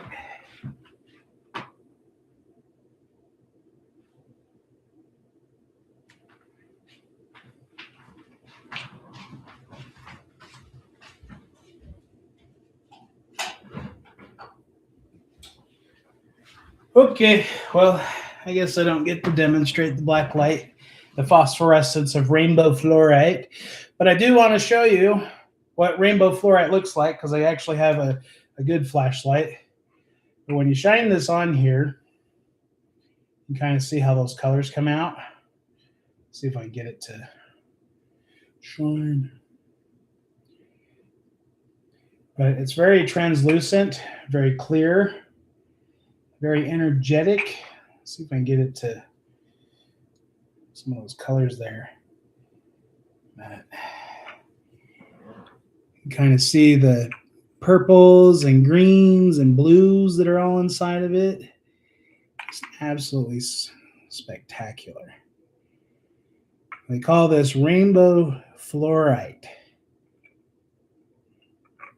It's kind of cool. So why this one? Why fluorite? I mean, we all know that fluorine is not very good for us, calcifies our pineal, right? Well, fluorite as a mineral, we should not consume it, but it actually is what I call the dream maker. I call it the dream maker crystal. So what I use this for is that I use this for my manifestations as I'm working with my wishes and bringing things into my world.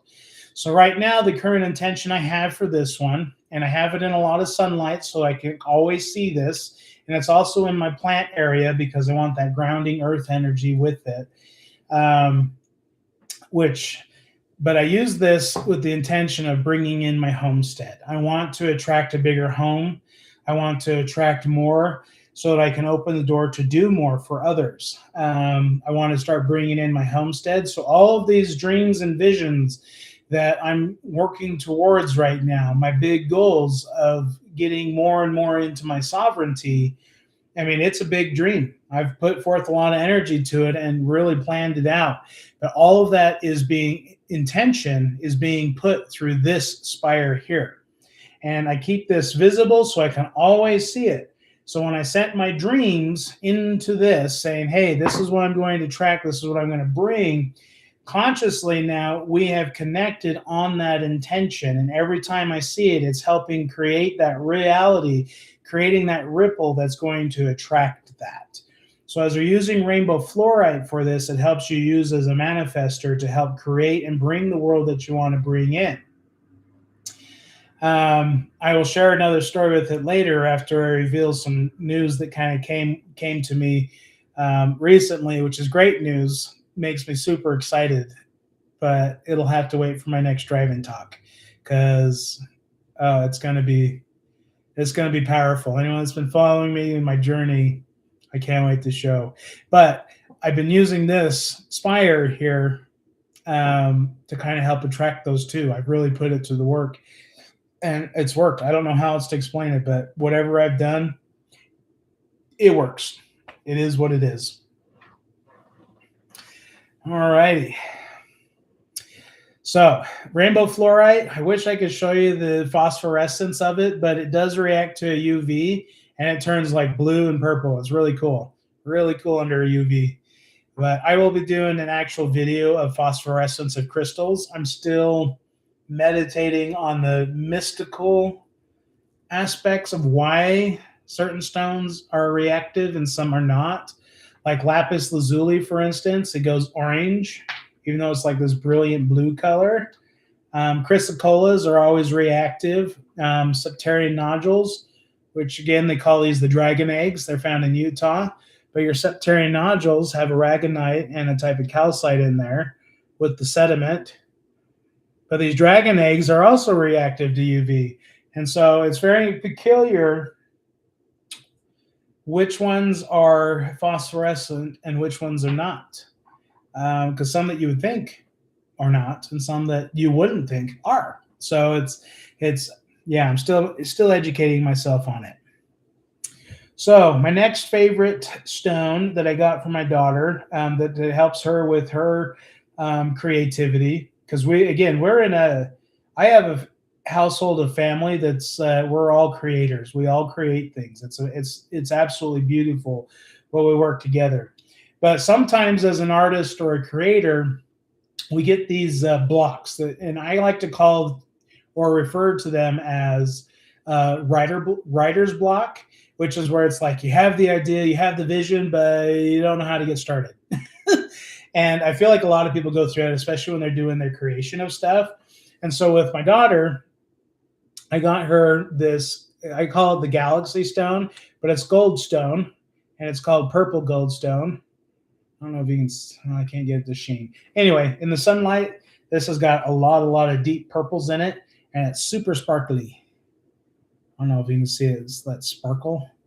Gold stone. See that sparkle that's in there?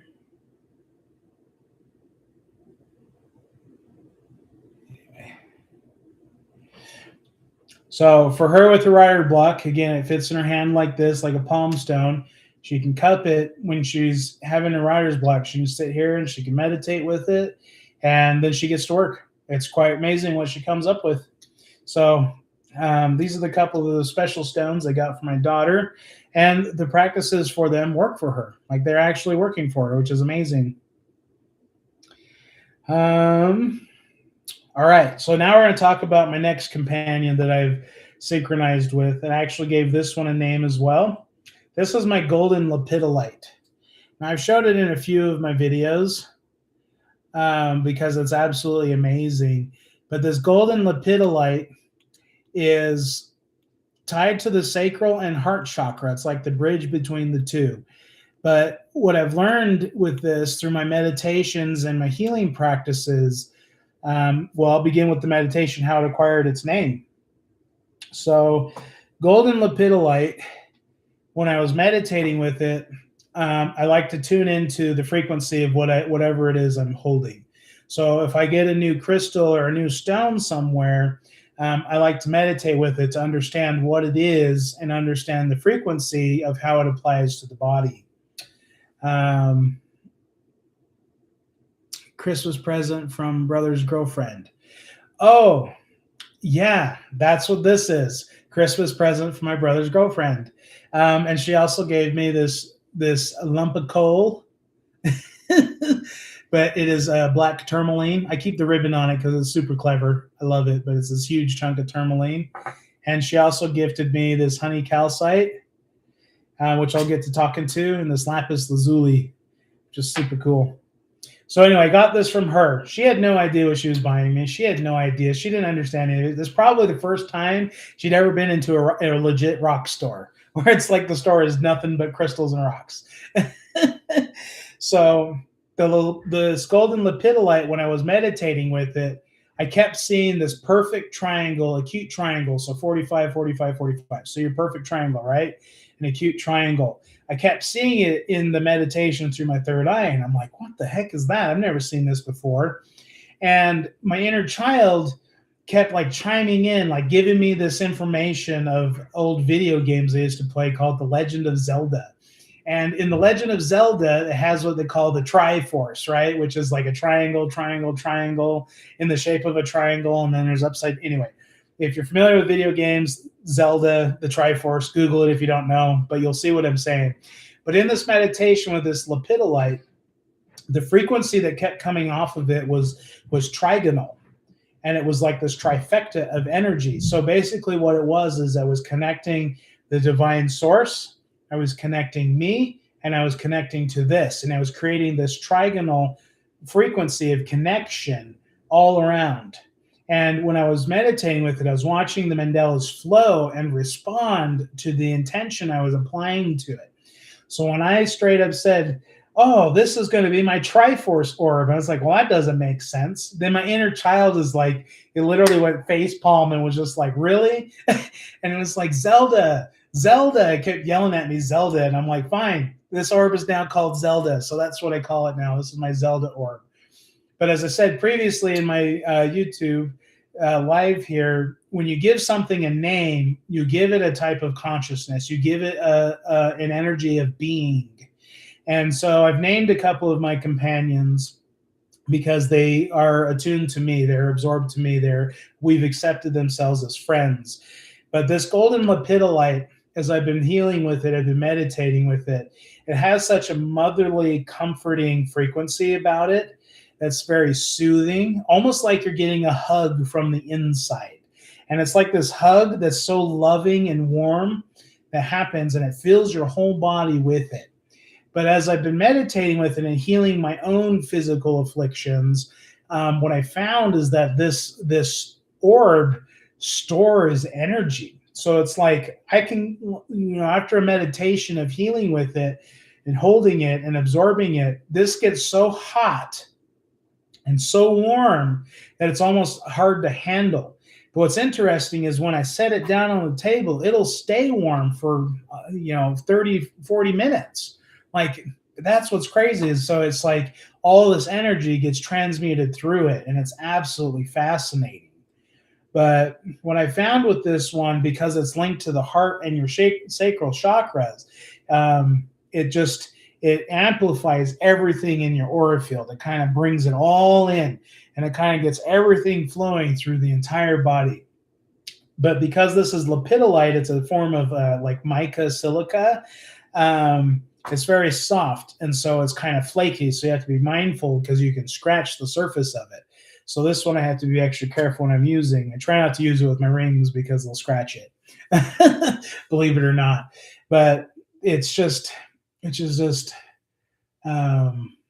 I don't think I have a raw piece right on hand of lepidolite. So you can see it. But lepidolite's very flaky. Like you can literally flake off like fragments of it. You can rub it. Like the raw lepidolite, you can actually rub and use it as like a worry stone, and you'll actually wear out a spot where you've been rubbing with your thumb. So lepidolite's a very soft stone, easily scratched. If I were to drop this, it could shatter. But I use it for the healing. This is meant to be held with two hands to connect everything within the body. So when you're holding this in, like I said, I will be doing crystal healings in the future. Whoever's getting the crystal work done will be holding this in their hands because of its healing benefits. And as I've been using with it, it is so loving and so kind and so gentle, but it's super, super grounding. So the golden lepidolite is way more grounding than the purple lepidolite, which is similar to this one right here, like this angelite. But the purple lepidolite, it connects you with more higher intuition. And this golden one is more grounded to the earth, whereas the purple lepidolite is more aligned to the divine. So this one for healing the physical body is absolutely beneficial. Now, I've been learning and meditating with this honey calcite orb, but honey calcite has a cubic geometric shape similar to salt, which is super beneficial for energy. You know, when you're working with salts, our bodies are salt bodies or salt batteries. In order for us to maintain optimal health, we need to have all of the vital minerals within our body to attain that. And those are all from salts. You know, like your potassium, your magnesium, your zinc, your boron, your silica. I mean, your list goes on and on and on of what we should be consuming: iron, copper, you know, even some trace elements of gold are good for your body too, and your spiritual ascension. So calcite has got this very waxy sheen to it. It's pretty soft, but it has a lot of like healing and transmuting energy frequencies with it. So when I'm using my calcite, which I have a bunch in my window that I use, but it transmutes and cleanses and balances the energies overall within my house. So as I'll be using this with my pendulum for crystal healings here, my amethyst pendulum, I'll be transmuting frequencies through me, around me, and through whoever I practice with. And then this amethyst pendulum will be cycling and moving the energy through the body, wherever it needs to go, wherever the target locations are, working in conjunction with this. So this will be held for the grounding and healing healing potentials with it. And then I've got these two that'll be used for my actual crystal healing practices. Right now, just demonstrating on me and my kids, and it works really well. I'm pretty awesome. It's pretty awesome. So I use this one a lot. The next thing that I use a lot whenever I'm feeling unbalanced or feeling off or feeling weird or just feeling funky, like in a groove, we all get those like feelings of it. But what I made here is a chakra wand. So this has got crystals that are tied to all of your chakras, and it's tied on a giant selenite wand that I hand wrapped. Was just various wire wrapping techniques. You know, just filled it up, checked it out, you know, just made it. So what I have here, so this has a stone that's tied to each one of your chakras. You know, align this here. And then I have this copper chain here to kind of help finish the connection of the chakra wand as we're holding it. And then the point of this little charm here is this is an energy diffuser. So basically the way that I use this energy wand is that this is what balances all of the chakras within your body. So as you're doing your breathing exercises and you're meditating and you're going inward, you're going to steady yourself and bring yourself to an optimal now point in your life. And the point of this chakra wand is that it's going to align whatever chakra powerhouses are out of sync or out of tune or low vibrational. This helps get the energy flowing all the way through the body, through your root, up through your crown. And the point of this little energy charm down here, which is with citrine, is to kind of help neutralize with that. So I hold my, let's see if you can see it here, but I hold my hand open underneath it. I keep this centered in front of my heart, and then we just breathe.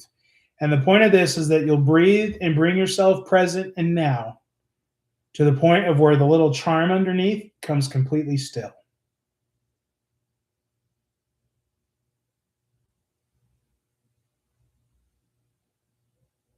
All right. So that's completely still now, which means all of my chakras are now completely aligned. So whenever I'm feeling low vibe, funky, whatever, made these cool little chakra wands. And it's connected with the copper chain, and it's got a little protection charm and a dream catcher. I don't know, little charms. But what's important here is this citrine. This is that energy pendulum, and what that does is it allows you to get those centers. So once this comes still and true, then you've aligned all of your chakras, and oftentimes you feel a lot better after. And it's like an instant thing. 5 minutes is about all it takes for me. Sometimes 10, but I'll just stand in front of my crystal shrine here, and I'll hold my chakra wand and I'll absorb it. It's like, okay, transmute my energies, help me balance my frequencies, help me heal, just whatever it may be. And then we just kind of get to breathing. And that's how I use my little chakra. No name for that one. I just call it my balancing wand, which I guess is a name, but I just call it my balancing wand.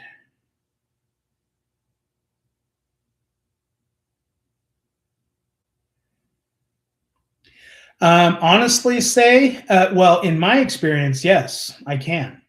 Now, for other people, it will take a lot of work, especially if you have like blockages elsewhere in your body. Whether it's a lot of people get blocked in their throat chakra, and a lot of people will get blocked in their root, and their solar plexus as well. I've noticed, and a lot of it is just from the limitations that we put on ourselves. Like we grow up thinking the world is a certain way, and we create these judgments or these perspectives of how things are, and we get kind of locked into whatever that reality is. And in a way, it blocks us on certain parts of our body. So for some people with you need to work with it. Like for me, now that I work with it pretty much on a daily, it's really that quick for me, a few minutes, and everything's realigned up, and I feel really good through my whole body. So that's why I use it. So, and again, all of this, like, I want to clarify that I'm not giving medical advice, but I am sharing with you my experiences and how I use these to optimize my own personal health, my own energies, and my own sanity, if you will. Like, all of these are absolutely amazing. So my chakra wand that I use is specifically just for that. It's aligning all of these energies. But if you're calm, collected, and present, then the energy flow connected from the crown to your root will flow freely when you're allowed to be in your present centered moment. You're not thinking about the future. You're not worried about the past. You're focused about what's here right now, the very beat in your heart that's happening at this very moment. That's where, I mean, that when you can bring yourself to that state. Now, we can achieve this without crystals and rocks, I assure you. All of these tools are just helpful to speed up that process, but we can achieve all of this without. And I do practice this without my crystals a lot, just so you know, because sometimes I'm like, I don't want to go feel and try to find something I need. Sometimes I just need to sit down right now and start breathing. Sometimes I'm not even at my home. And so it's like, I just have to do it. Like, I could be out at a store. I could, like, say I got to get groceries. I dread getting groceries. So every single time I get to a grocery store, I take a minute to pause and just kind of collect myself and clear the energies so that when I go in, I'm not like dealing with the stuff that I'm always anxious about. Because in a way, when we're focusing energy on that anxiety, we're attracting more of it to us. And so it's like, I have to, like, center myself. And I never really have stones with me other than what I'm wearing, which is usually just this one. And occasionally my rings, but these rings aren't for balancing my emotions. These rings are for other purposes. And same with my talisman. But yeah, I do rely on my higher self, my intuition, my inner child. I rely on a lot of that inner work that I've been doing for myself. I just use crystals to help amplify the work that I've already been doing for myself. These crystals won't help you if you won't let you, and they certainly won't cure you if you don't believe it. They certainly won't help you with the things I've been talking about if you don't allow them to. So any of your doubts, any of your disbeliefs, any of your preconceived notions about them will block you from receiving the benefits of this. Now, through my practices, though, I've unlocked the ability to accept all of these as companions for the overall energy and home and sanctity of my home. And I can tell you from my own experience, just because my home is completely filled with them, just this past weekend, my daughter had a bunch of her girlfriends over for a slumber party. It was my turn as a parent to host the slumber party over the weekend, right? Because we got to do this for all the other parents, get the kids out of the house, you know? So I had all the girls over here over the weekend, and every single one of them made comment about how peaceful and calm and collected my home is. Every single one of them, when they left, were so grateful that they could spend the night here with everything that I've got. Like, there's something very powerfully healing walking into my home because of what I'm doing with my practices. All of the girls, all of them, made comment of this. They love it. They enjoy coming here. Now, it's different, sure, because it's not what you would typically expect to see in a home. But I assure you that the people that walk in leave feeling healed. And there's something to be said about that. Like, that's the truth. Like, I love this. Oh, another one of my favorite tools. We'll talk about healing here. This is my green aventurine massage tool. It's kind of an odd shape, but I picked this one because the green aventurine is tied to the heart chakra. Now, when I was buying these I had a choice between nephrite jade, which is abundance and prosperity, which also has its own healing benefits. But for some reason, I wanted green aventurine. Anyway, I just picked it and went with it. Now, I love this one because of its shape. Now, this shape of this tool, I believe the origin of it is from ancient Chinese medicine. Don't hold me to it, but that's what I was told when I got it. But anyway, I use this a lot. So when I'm crafting, I'm gripping, I'm pinching, I'm getting, activating all these muscles here. I get atrophied. I get like cramps, and it hurts. So sometimes my forearms, however, will get like to the point where it's hurting. So I'll like use this one to do my deep tissue, these edges here. This kind of helps flow without hurting like your body or anything. So I just kind of use it to kind of get the energy flowing through it. The other thing is it's got this rounded edge. So like say I get a Charlie horse on my back calf. I stand up wrong or I bend wrong and I get this Charlie horse and I'm like, ah! So I'll use this flat side here to kind of rub right across the top of it to kind of help work out that point that's all inflamed and contracted. So I'll use this here.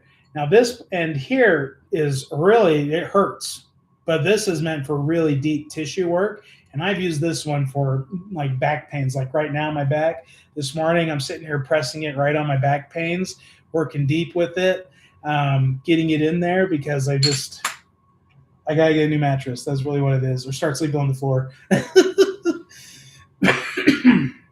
Excuse me. Yeah, it seemed Maui-ish. Yeah. So I absolutely love using my green aventurine massage tool. And you can find these in a general shape. A lot of times you'll find them in wood form, but I like the healing frequency of the green aventurine. Speaking of which, I made this beautiful and amazing pendant. It's on my website now, but this is your green aventurine. And this one has such a healing, like a loving healing frequency. Wearing it on you, it like soothes the soul in a way. It like calms your nerves. I don't even know how to explain it. And in a way, it kind of just like melts the tension that you're feeling on the inside. I don't really know how else to explain it, but that's what it does for me when I've practiced with it. Because I love green aventurine. I'm a big green fan. I love my green colored stones, like my malachite. This one I generally keep in my pocket though, this malachite, because it's super grounding. But this is like a negative energy sponge. So as I'm interacting with people every day or out and about in the store or whatever, I keep my malachite with me to kind of help transmute the agitation I feel around people. Because there's out here in Idaho, there's Well, redneck is a term that's very widely used. I'll just tell you that right now. And so some of these people, they don't resonate the same as me, so it gets kind of awkward at times. And again, I try to show love and kindness always, but it is nice having a little something to help me ground my initial reaction of, oh, why did they talk to me? Oh man, they should probably take a bath this month. Like like that's what I come across. So it's like, okay, but I try to show them love and kindness and compassion on the same note. All right, so what have I not talked about today? Because we're coming into, one-way thinkers. That's really what it comes down to. I call them keyhole lookers. Like they only see the world through a keyhole. They're not seeing the whole picture by opening the door, and they're scared to open the door. That's really what it is. A lot of them are fearful, and I think a lot of these people are fearful of opening that door of awakening because it would mean they would have to change parts of themselves. I think a lot of people that are fearful in this manner, they're totally comfortable being comfortable right where they're at. They like the safety of what is in front of them right now, and they don't desire to grow any more than that. They become complacent with the misery that comes with that. They just create these destructive patterns. They start relying on systems that don't want to heal you. They want to keep you as a lifetime customer. And they just get kind of trapped in that comfort of existing. Like, sure, I like being comfortable. I like having nice things. I like having, and you can't be too honest. Well, you can be honest with them. There is strength in, like, to speak your truth, you have to be honest. I'll be honest with you. No pun intended. But you also need to be empathetic to where they are at before speaking that truth. So you got to be careful with people that are completely asleep, sharing knowledge like this with them, because immediately their walls are going to come up. They're going to be guarded, and they won't hear anything you have to say, because all their judgment will just start coming out. That's the wall they create, is their judgments and their perceived realities, and you'll never get through. Like, that's just how it works.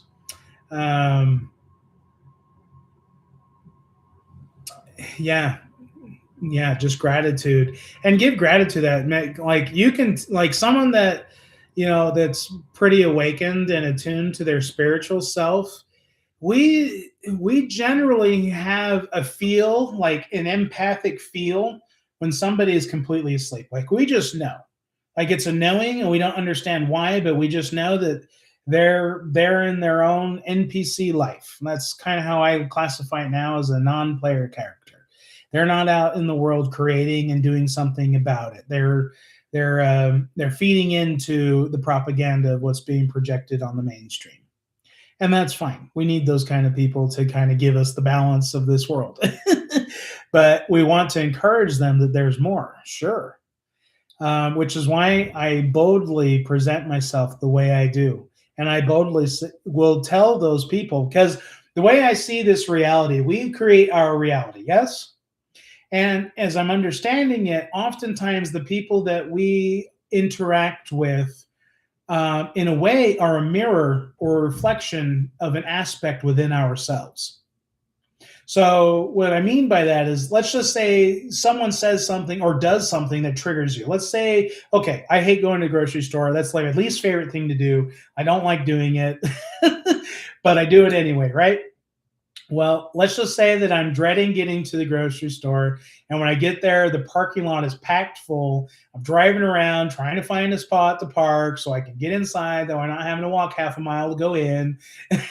And right when a spot opens up, there's you and someone else that's getting ready to take that spot. And that guy that just shows up just takes that spot. Now you're going to leave triggered, like, man, I've been driving around here for 10 minutes, and the one spot that opens up, this jerk takes it.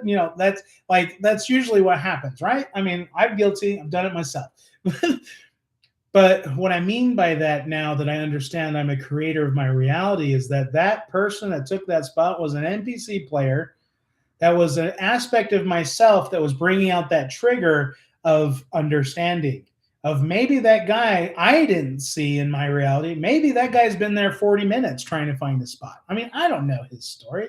Maybe that guy had to take a shit and was going to literally crap himself and needed to get inside. Like, whatever the scenario is, we don't know, right? But in that moment of that interaction of what the heck, really? Like, I was here first kind of thing, it's like we have to give that kindness and understanding and empathy to those people that sometimes aren't aware of what they're doing. And sometimes people that rub us off wrong, a lot of times they're unconsciously aware that they're doing it. Sometimes they have no concept of that. And we have to give empathy to it. Now, if someone does cross our boundaries, we owe it to ourselves to define where that boundary is. And talking with these NPCs, yes, they may not want to hear truth, but if they've crossed a boundary, they need to understand the line that they crossed. And we can always, as loving individuals, approach a situation with kindness, respect, and empathy to it. Like, say that guy pulled out in front of me and took that spot in the stall. Now, if I had seen him in the store, I'd pull up to him like, hey, man, I'm sorry to confront you here, but I hope you're having a wonderful day. However, it was kind of rude that you took that spot that I was waiting for in the parking lot. Like, that's how I would approach it. I let them know. And I don't care whether it resonates with him or not. The point is I had to establish that boundary that was crossed, because his future interaction now, more than likely, he will be receptive to that and thinking, oh, I should give some kindness to someone else in the future. It's kind of like paying it forward, but with, hey, you crossed my boundary, but I love you the same. Thank you. I hope you got what you're looking for. It's like, that's a far stretch example. I don't even like using that one, but I'm just using the same story I've been rolling with. But I mean, it comes down to a lot of things. It's just like, it's just say someone says, man, you're such a bitch right now. And it's just like, what do you mean? But immediately when they say that to you, you're triggered. Yes. Well, why are they calling you that? That's what I mean by we need to show empathy to the situation. Is why are they calling you that? Is it a projection off of them? They don't know how to handle their emotions and they're being triggered by your presence. And so they decided to act out and call you that?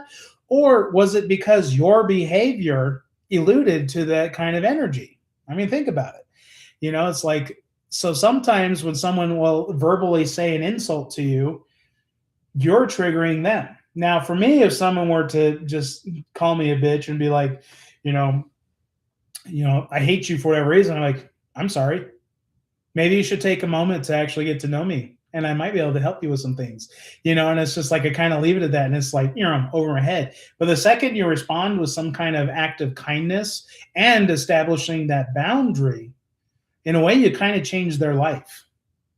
Because here I am being I would say flamboyant, because I'm very expressive.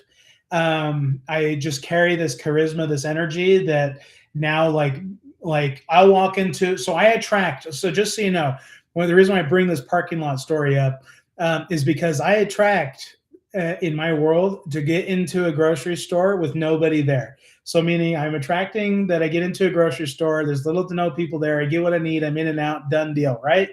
I'm out for 2 weeks for my next, journey there. But what I mean is that the 5 minutes of being in the store that's completely vacant, nobody's there except for a couple people behind the register.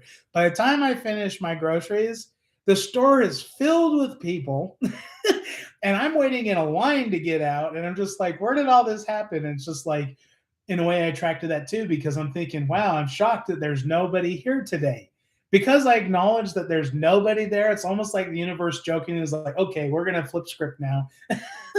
And so it's like we kind of attract that too. So I bring this up because I really loathe grocery shopping. It's my least favorite thing to do because it's just a process. It's such a process. Yeah, expect triggers happening when doing least favorite activities. Yeah, when you're not liking something, you're going to find yourself far more triggered than you usually are, which is why it's important we change our perspective. I am learning to enjoy grocery shopping. So lately, as of late, I mean, as within the last couple months, I've been approaching my experiences with, I am so grateful that I can get the means that I need to support my family for the next 2 weeks. I've been saying these abundant prayers before I go shopping, giving gratitude. And since I've been doing this, regardless what happens in the grocery store, what I find in that experience, though, is that the people that do interact with me, they come to me with a much more loving and compassionate and kind energy, and they acknowledge that I'm a being existing here right now. And oftentimes I've been learning, because I've been doing this, fewer and fewer people are casting judgment towards me based on how I present myself. I mean, because I get stopped all the time. People say I look like a hippie version of Hagrid. I get stopped. Somebody came up to me and says, "You look like a human bear. Just everything about your mask." And he was just like, I was like, "You pointed to all of me," and he's like, "Yes," and it's like, well, and immediately I'm like, "Well, thank you. I appreciate that." It's just like I give him a thank you of gratitude, because they're perceiving my energy. My tattoos are all bears, and so it makes sense. Like, I identified my spirit animal is a grizzly bear. And I also have a spirit dragon that's attached with me in my minotaur, which is because I'm a Taurus, born year of the earth dragon. So I have my warriors on here. So it's quite interesting, like, how I carry myself, but it's interesting how people perceive me. Another example that was absolutely amazing. I was wearing this pendant here. You've probably seen that on my reel. Now, this picture jasper, this purple brecciated purple jasper, is super grounding and super loving and super kind, but it's balanced with this rainbow obsidian bead in it that's kind of like an orb, which is a positive vibes energy. But anyway, go into enchantments, and I need to talk to the herbologist there to get some more tea mixes, because I do herbal tea stuff. And I'm wearing this one because I'm like wanting to feel, I've never worked with the stone before. So it's kind of like purpley, reddish blue, like steel colored blue. They call them purple. Anyway, but I walk in and it's an empty store. And the lady that I was going to was helping me with my herbs. She was helping another. And they were talking, and I was waiting my turn. And the elderly lady that was talking with the owner of the store, which is the herbologist I'm referring to, so I'll just say the owner, because I don't want to give her name out. I need to get her permission to talk about that first. But the owner of the store was done helping her, and the old lady turns around, and she's just like completely blown back, like, who is this guy? And she looks me dead smack in the eyes and says, "You have the most gentle and kind soul I have seen in a very long time." And immediately I'm crying. I'm just like, oh, you're so nice. Like, like, I'm just sobbing. And I was just like, wow, that was so amazing. So I get mixed interactions. If someone is on a low vibrational level, they are repelled by me, which is cool. I don't mind. But other people that are kind of more elevated in their energetic energy signature, they gravitate towards me now like a magnet. And after talking with that elderly lady for a while, she got to know me really well, and she knew what I did, and she will be a potential customer for me. It's super amazing. So now when I go out in public and carry myself the way that I do, because I've come into my sovereignty, I approach these interactions as mirrors of myself. So if they are NPC players, I like to play around with them a little bit and kind of see how the mirror is going to reflect back to me. So it's like, if they avoid me, I'd be like, "Oh, I'm sorry. Do I smell?" Just to kind of like make a joke about it. And it's bringing that awareness that they were behaving that way, almost in a way sets that boundary of, yo, what, you have nothing to be afraid of about me, but yet you are, and you have no reason why,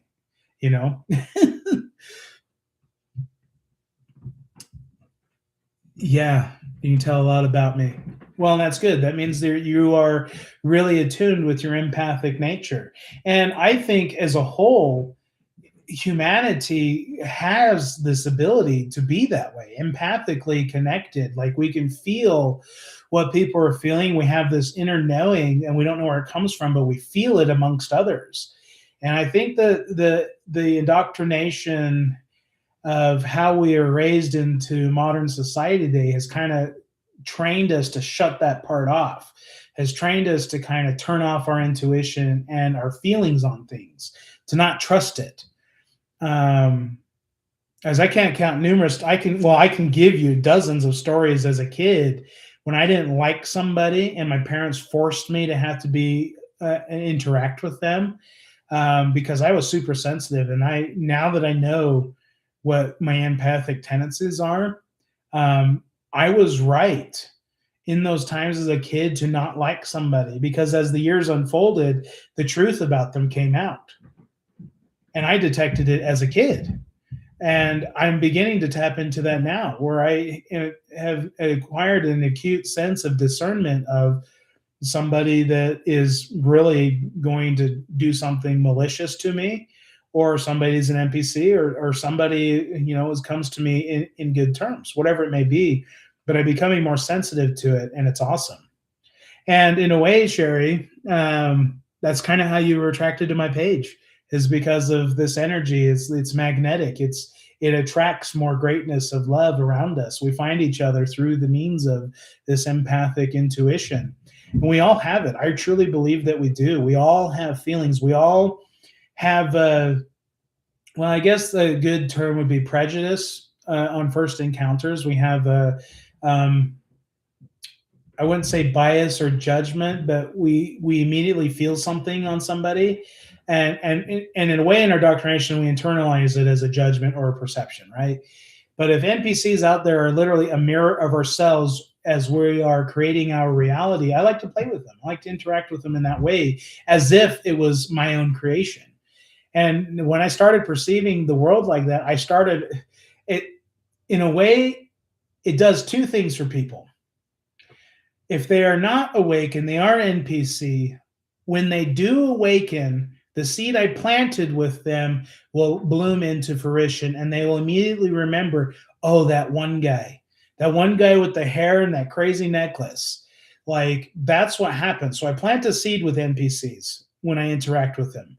And again, I understand that people are like a mirror to what we are on the inside. So I'm less and less, as I go through my life, being less and less triggered by people, because I'm understanding that what's triggering me is something on me. Like, I'm triggered because of something I'm dealing with, and it's not them. Now, how they're coming at me, sure. If they're crossing that boundary, I'm going to establish that boundary. Sure, I have that right. But also, I like to give them that kindness and that love, because it sets a seed for them in their healing and their spiritual growth. And then the other thing that it does is that when I interact with these NPCs, I might be that very person that wakens them up, that helps them see through the veil of illusionment and deception that we're all a part of. They've questioned things about the very existence of their own reality. They've questioned things that they've been told. I might be that very person that says, hey, there is a different way, and it isn't what you think. I might be that conduit to share a message that will change them forever. And so I go about now, and I've been practicing the last few months, of interacting with more and more people with that knowledge that I may be planting a seed, or I might be waking them up. Either way, I'm leaving something loving and kind with them, regardless of the encounter. And my favorite thing now is getting people grumpy confronting me. That's my favorite thing now. I absolutely love it, because it gets to test me and how I get to react to them. Because I'm practicing this whole responding versus reacting. And my ex is one that really triggers me with that. So I've been practicing with her a lot, responding versus reacting. And it's hard to remain composed when you're really triggered.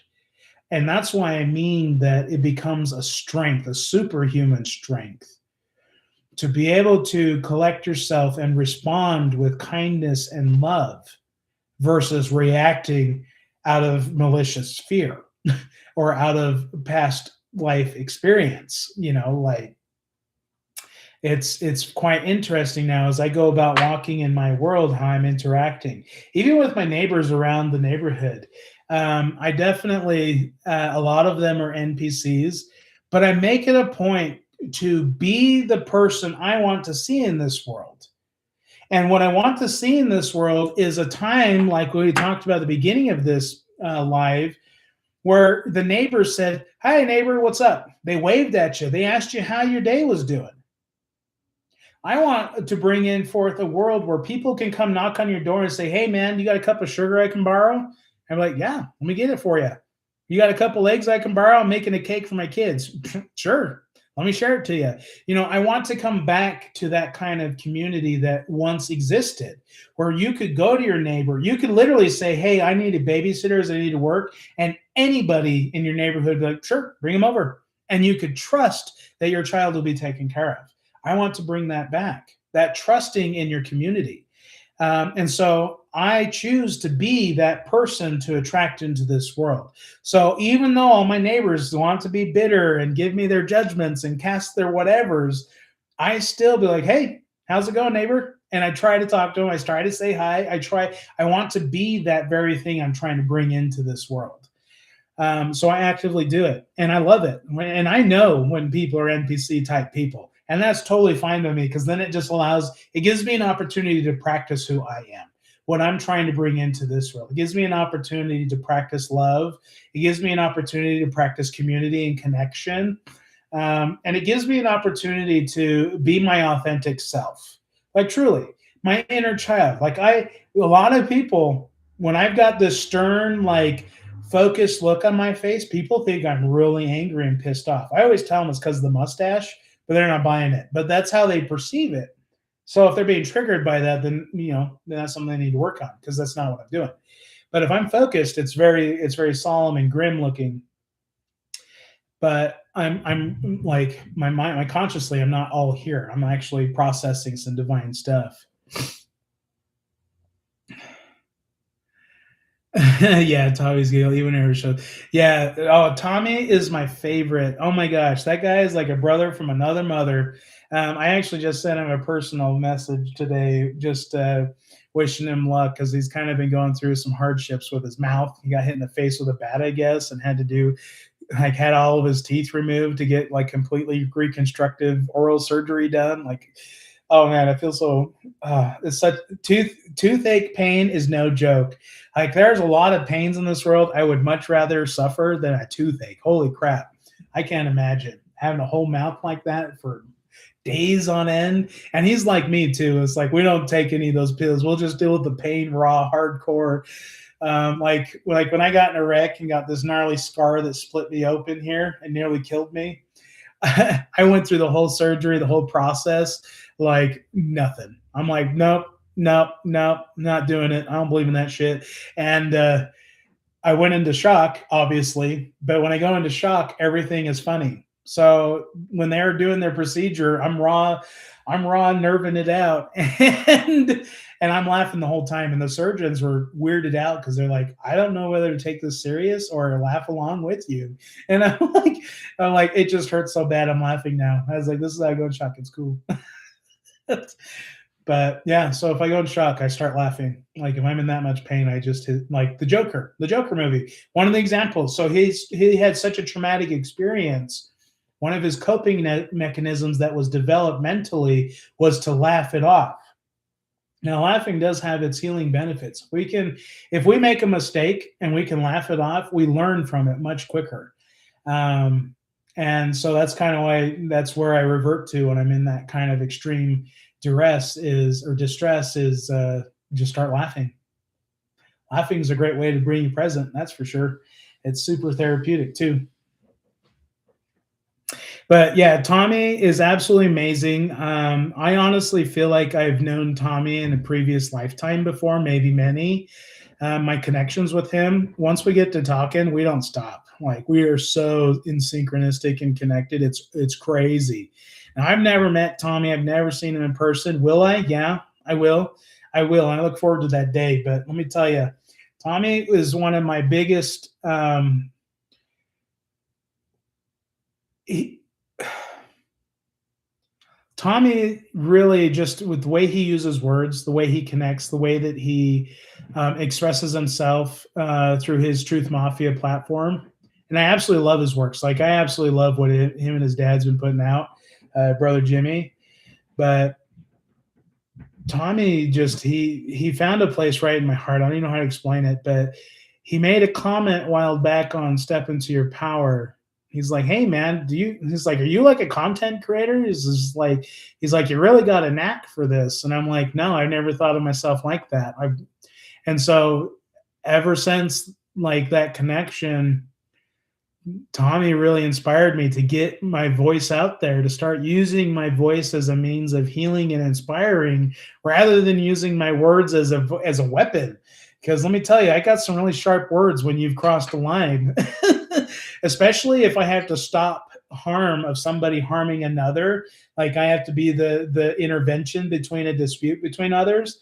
My words can become very sharp and forceful to diffuse an escalated situation. But immediately I've been learning how to calm it right back down too, and become a voice of reason for a dispute like that. But in a way, Tommy he inspired me to do this, really. And everything that I've been doing on my socials now, I've been really learning from how he's doing it because of how he's built um, his platforms organically. And in a way, he inspires me to do it in the same manner. Um, yeah. Well, I wouldn't say accident. He was okay. So you'll have to ask Tommy about the story, but the way that I understand it, someone made a racist, slanderous comment to his son. He was defending his son, which escalated to the point that he got his face smashed in with a bat. So if you want to know, just talk to him or look at one of his videos. He talks about it actually, about how it went down. A few of his videos talk about it, but yeah, he was standing up. He was being, bringing light to darkness. That's what he was doing, and then he, had to go through his whatever's. But I commend him for it. I don't think he was in the wrong, even in the slightest. But I also empathize with him because I've had the same thing happen to me. It was frick. I got arrested one time. So, okay, I'll start with the beginning. So I go to this bar. We're shooting pool. I'm hanging out. One drink led to another. I was so drunk, I could barely stand. And I'm waiting for my ride home because there's no way. I can't drive. I'm so drunk. Well, I'm sitting outside of the bar waiting for my ride to get here. It's like 2 a.m. I'm doing this like drunken sway like you do, or you're just like, anyway, y'all know it's been if you've been drunk. And all of a sudden I hear this yelling around the corner of where I'm waiting. And I'm like, what the heck? And out of my curiosity, I walk around the corner. Well, right as I turn around the corner, I see this guy and this girl. They were yelling at each other about something. She smacked him, and then he straight up balled up his fist. He knocked her so hard, she went flying. And immediately I went from super drunk to completely sober, and I intervened. Well, this was also at a time where I get blackout rage angry, and I just remember cops pulling me off the guy. Now, this lady, come to find out in this story, she had filed. So he found her at this bar. He actually had a restraining order against her. And it was because of the domestic violence that he had inflicted on her numerous times. But it was because I was there at that right time and I was in that current state and I handled the situation in a way I probably shouldn't have, but I did. I reacted like just instantly. But I saved her life that day. Because in the car, they had found all the things that he was going to use to dispose of a body, which he admitted to it later. Now, the next day, the lady that I protected in that moment, she found me in the local jail and really like put her neck out for me and said, "Hey, he didn't mean anything by it. He was protecting me." And she defended me. And I got let go, because that was really it. I was just drunk. I was waiting for my ride home. I saw her hit her and I intervened, but because he hit back, I went into my rage mode. And but I saved her that day. But because of the history that happened between those two, because of my interaction with him, is how he got arrested. And he got put away for all the crimes that he had been committing to not just her, but multiple women that were filing battered women's cases against him. So there was a list of people, and it was because of my interaction with him in that drunken state that I saved her, in a sense, and I did something I shouldn't have. Now, I'm not condoning my actions. I shouldn't have done what I did because it was harmful to him. But it justice served him the way that it needed to, and it helped many women that have been suffering from his abuse. So in a way, I kind of see it as a godsend, but I'm not too proud of it. But that's what I mean is when you bring light to a dark situation, you change people's lives forever. And in a way, Tommy was doing that same thing. But Tommy is just a huge inspiration for me. He got me to get my voice out here and start sharing my experiences, start sharing my knowledge. He loves the way that I talk about crystals. That's kind of where all of this started. Yeah, I did exactly what was unfolded. You're right. And when I reflect on it, it needed to happen in that way because this guy wouldn't have been caught any other way. I assure you, because she had told me a lot more to the story that I won't share. But yeah, he's been on the run in multiple states for the same things. Like, so it was like justice came, and I was the conduit to have him served. Even though at the time I was just reacting, going through my own healing. It's just kind of crazy. But that's probably one of those most powerful moments where I came at something with force, and it worked with good. Which is why I don't think the religious dogma of turning a blind eye, turning the other cheek, being submissive, I don't think that's accurate. I don't agree with that even in the slightest. We have to protect ourselves. Bottom line, no one's going to do it for us but ourselves, so we have to protect ourselves. And the way we do that is by establishing boundaries. We have to know what our boundaries are. We have to be honest to ourselves with that. And because of my experience of Step Into Your Power community, so many people have helped guided me along this way of being here right now with you guys, talking over these crystals. Now, Jerry, you came in a little later, but I've been talking about so much stuff. So if you get the review, I went through a lot of crystal knowledge today and what I use regularly in my daily life. But I absolutely love what I'm doing. And what I'm bringing. Like, I've been through some shit. I tell you what, all of my tattoos are markers of evolutionary points in my life. I see body art as a brand and locking in a point of your story. It tells, and they do tell a story. You have a strong memory to it. So, like for my girls, I got my two bear cubs right here. Of my two girls. I keep them on the inside of my arm here because I keep them close to me. I'm the Papa Bear, and I'm their protector. I'm their guardian. And so I put them here specifically as a remembrance of my love for them, the care, and not just my girls. I mean, I literally mean anybody that comes into my circle of influence. If I can trust you with my life, and I can trust you with respecting who I am and accepting me for who I am, my den becomes quite large, and it becomes very warm and loving, and you will forever be a friend. I don't allow just anybody close in my life, but when I can trust them, you stay friends for life, and that's how it will always remain. And so all of my tattoo work, it's all testament to that. Every bit of it, my journey, my experiences, there's a story that comes with all of it. And maybe one day I'll talk about each little part of it in a story that I'm doing in these videos. But yeah, I see this world as energy. I see all of my crystals as tools. There's another one I forgot to talk about. I got so many here. So since we're talking about this in our journey, what I have here is called rubellite, and it's from Madagascar. And what this pillar is, what this oculus is you're seeing quartz crystal, the white, And then the gray that you're seeing here is smoky quartz. And then the ruby that you're seeing here is actually called red tourmaline.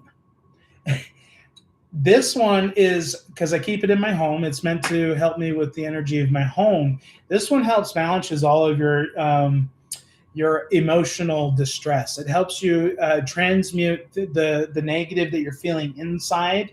And as you're breathing and meditating with it and using this energy within my home, it kind of helps just, it's like taking your bra off at the end of a long work day, or for guys, taking your belt off at the end of the day, taking your jeans off, or undoing your work boots, untying them at the end of the day. Like, that's what this stone reminds me of, the energy that comes off of this. It's like that feeling. Like you've been going about composing yourself. It is time to just let it all out and just be myself, and I can finally breathe, It's just like that's what this red tourmaline in this rubellite does for me. That's the energy that's in my home. So I keep this one close to my dragon because it's constantly transmitting everyone's energy in my home. My daughter, let me tell you, she gets her rounds of of stuff. Oh my gosh, it is super wild. But I'm also, I'm a single parent. I'm a manly man. I'm a very like dude kind of dude, and boy, I wish I could have, would have conceived a son at some point. But instead, I'm going to teach my girls how to be like a dude, but in the feminine way. They're like my oldest, she's very tomboy, but she's also very divine feminine, more than she likes to acknowledge. She really is becoming the most beautiful woman. And seeing her interactions and seeing her stand up for herself. Now, mind you, she came from a very abusive type of home with her mother and her siblings causing a lot of her abuse as well. And when she moved out here with me, she was pretty broken and worn out. And in this journey of living out here with me, she's become quite a powerful woman. And I think a lot of it is just from the influence of being with me, because I really do walk my talk. I really do. Like, I embody the things that I talk about. I'm not bullshitting when I say that, I practice this on a daily. Like labradorite. This is a common one that I always have with me. Labradorite. It's like an energetic psychic protector. It shields you from negative energy. So acknowledging these specimens is super cool. But the other thing with labradorite are the sheen that's in them. Like when you get the little glints. As a matter of fact, Kate, a lady, she bought a piece from me a while back. She loved my labradorite post, but she ended up buying this one. So this one's now off the market. I can get the sheen to flash. My lights in here suck. Can't wait to get a studio to get your sheen to pop. But when these pop, oh my gosh, there's so much color in them. Like this one's got full rainbow in it. I don't know if you can see it. Labradorite. Maybe. I don't know. But that's what it looks like in its raw form. But it gets flashes of color. Oh, that's loud. Yeah, this one's got lots of blues and gold. This one here, my talisman, I get it to pop. Nope, it's in the sunlight, but it's got a cobalt blue.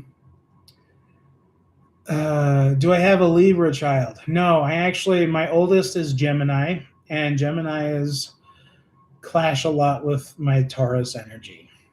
A lot. And as a matter of fact, I'm surrounded by Geminis. My mom is a Gemini. My ex is a Gemini. My oldest daughter is a Gemini. My brother's a Gemini. My oldest little brother is a Gemini, I should say, because I have lots of brothers. And then my youngest is Sagittarius. And I personally, I connect with a lot of Sagittarius people because I kind of feel like their energy comes across as heartless, but they're very deliberate and blunt and honest and authentic and kind all at the same time. So it's like they'll say things how they see it, but they deliver it in such a kind, genuine way that it's, it can be perceived as heartless, but it's not because they're speaking the truth.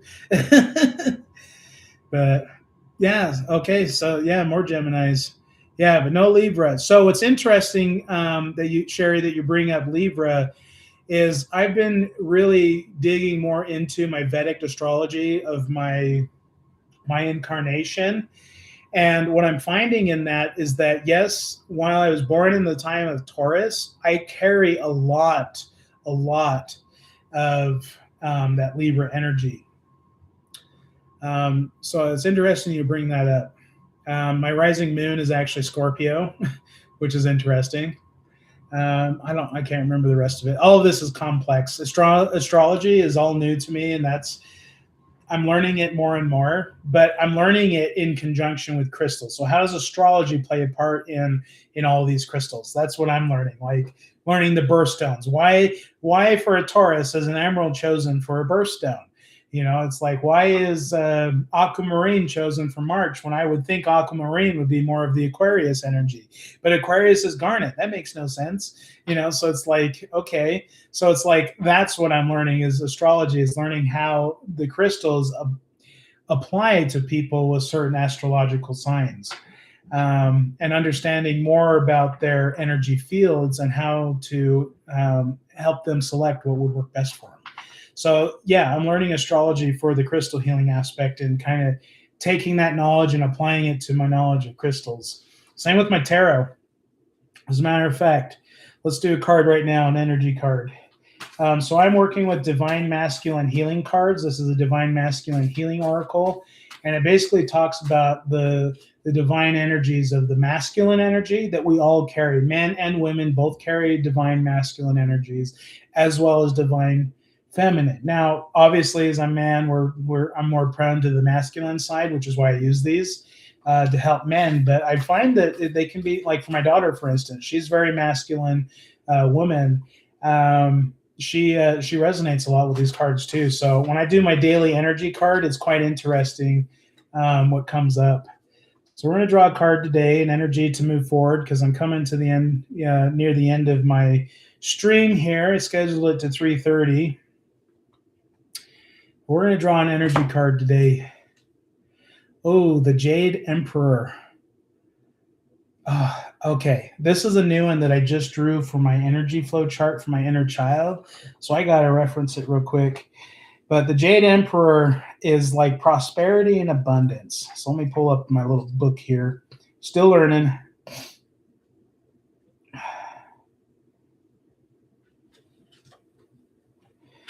Janus is one that I pull up a lot, and that's like being present, your past and future. Anyway, so the Jade Emperor, unresolved fears may be bubbling up inside of you.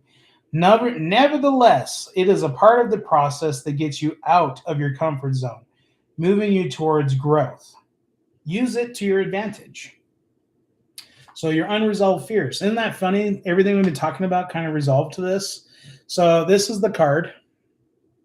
This is the Jade Emperor, your unresolved fears. So give me a minute so I can pull on this one.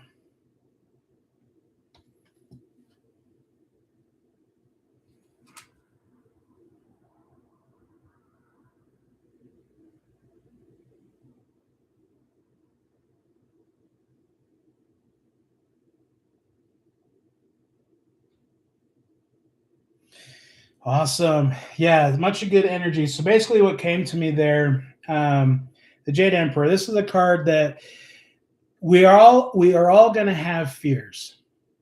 We're all going to be afraid of something. And it's important that we learn to let those go. But how do we do this? The best way to letting go of your fears is understanding the very thing that we are fearful of. So let's take a spider, for instance. A lot of people or snakes. Let's do snakes today instead of spiders. The serpent. A lot of the indoctrination likes to talk about the serpent being like an evil thing, a dark thing. Like in the story of the Garden of Eden, the serpent deceived Eve. When rather, I don't think that it's based on perspective, but I think the serpent embodies more to it. But when you're afraid of snakes, the fear of snakes, we lack understanding of the snakes. We lack the understanding of the behavior of snakes. We lack understanding of their environment and how they live their life and what part they play into the balance of all life around us. As we go about our time letting go of our fears. We're not really letting go of our fears, rather, we're learning to grow with them. The very things that we fear are also the shadows that cloud us from understanding. The shadows that we carry can become the teachers. The fears that we hold on to can become one of our greatest teachers in life. So the Jade Emperor card, as we're working with it, when we're letting go of those fears, we're also embodying the very strength and essence of who we are.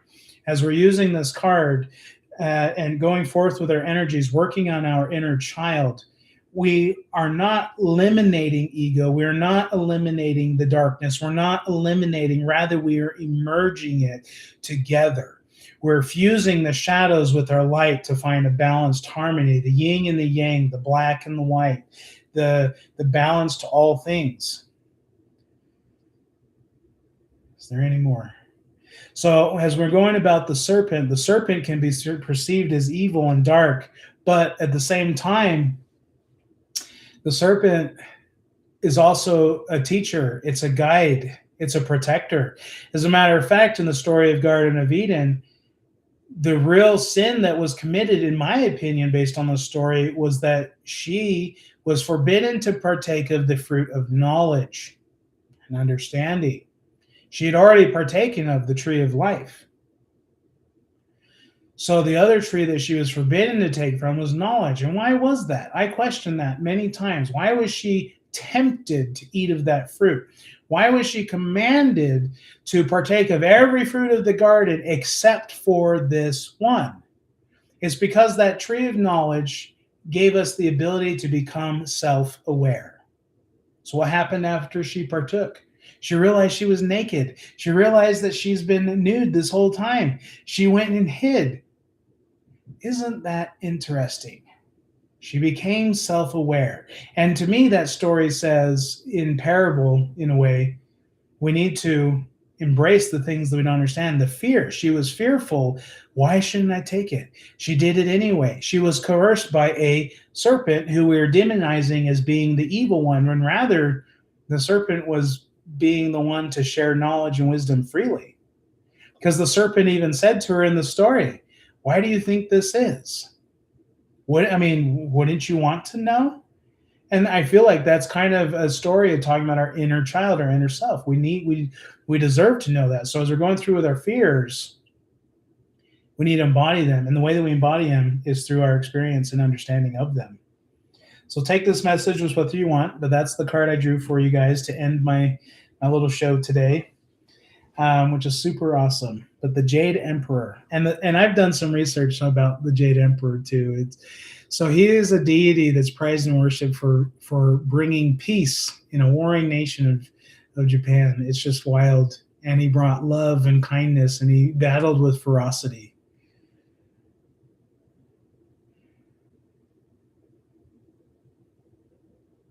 Do what thou will. Well, yeah, you are allowed. So we have our agency. We're given our choice. We can do what thou will. We can do it. Now, the point, I think, of going about our life in this existence is learning how to discern between malicious acts and loving acts.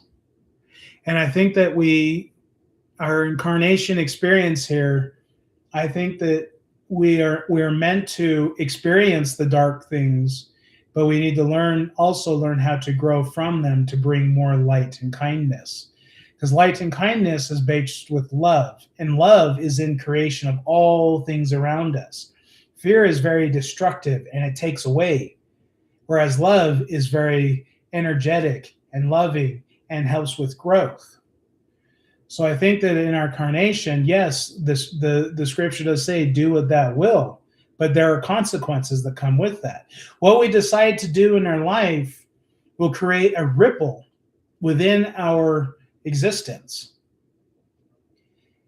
If we treat someone with hate and malice and frustration, and we vent our problems to them, and we tell them how shitty of a person they are, we are creating a ripple. And not only are we creating that ripple to be destructive for one person, it could be destructive for everyone that heard it. It could be destructive for everything in your life. And that ripple can go even farther to creating that very reality of misery in your life, meaning the only way people interact with you is in the same way that you react to them. So do as you will. You are creators of your reality. So what do you want to see in your reality? I don't want to see that. So I choose not to be that. But I didn't just choose that. I had to learn. It's like Nikki Sixx in his 6 a.m. album when he broke off from Motley Crue and did his Heroin Diaries. Funny that album came out because I was struggling with heroin at that time as well. And his diary made a lot of sense. But one of the lines that stood out is that you cannot live until you've learned to die. So what does that even mean? I don't mean physically die, but I mean that something will die off in you to help you thrive and learn and become something greater than where you started. So the ego death, as they like to call. In the media, they talk about, well, we need to kill the ego. No, the ego is our personality. The ego is the very thing that makes us unique and who we are.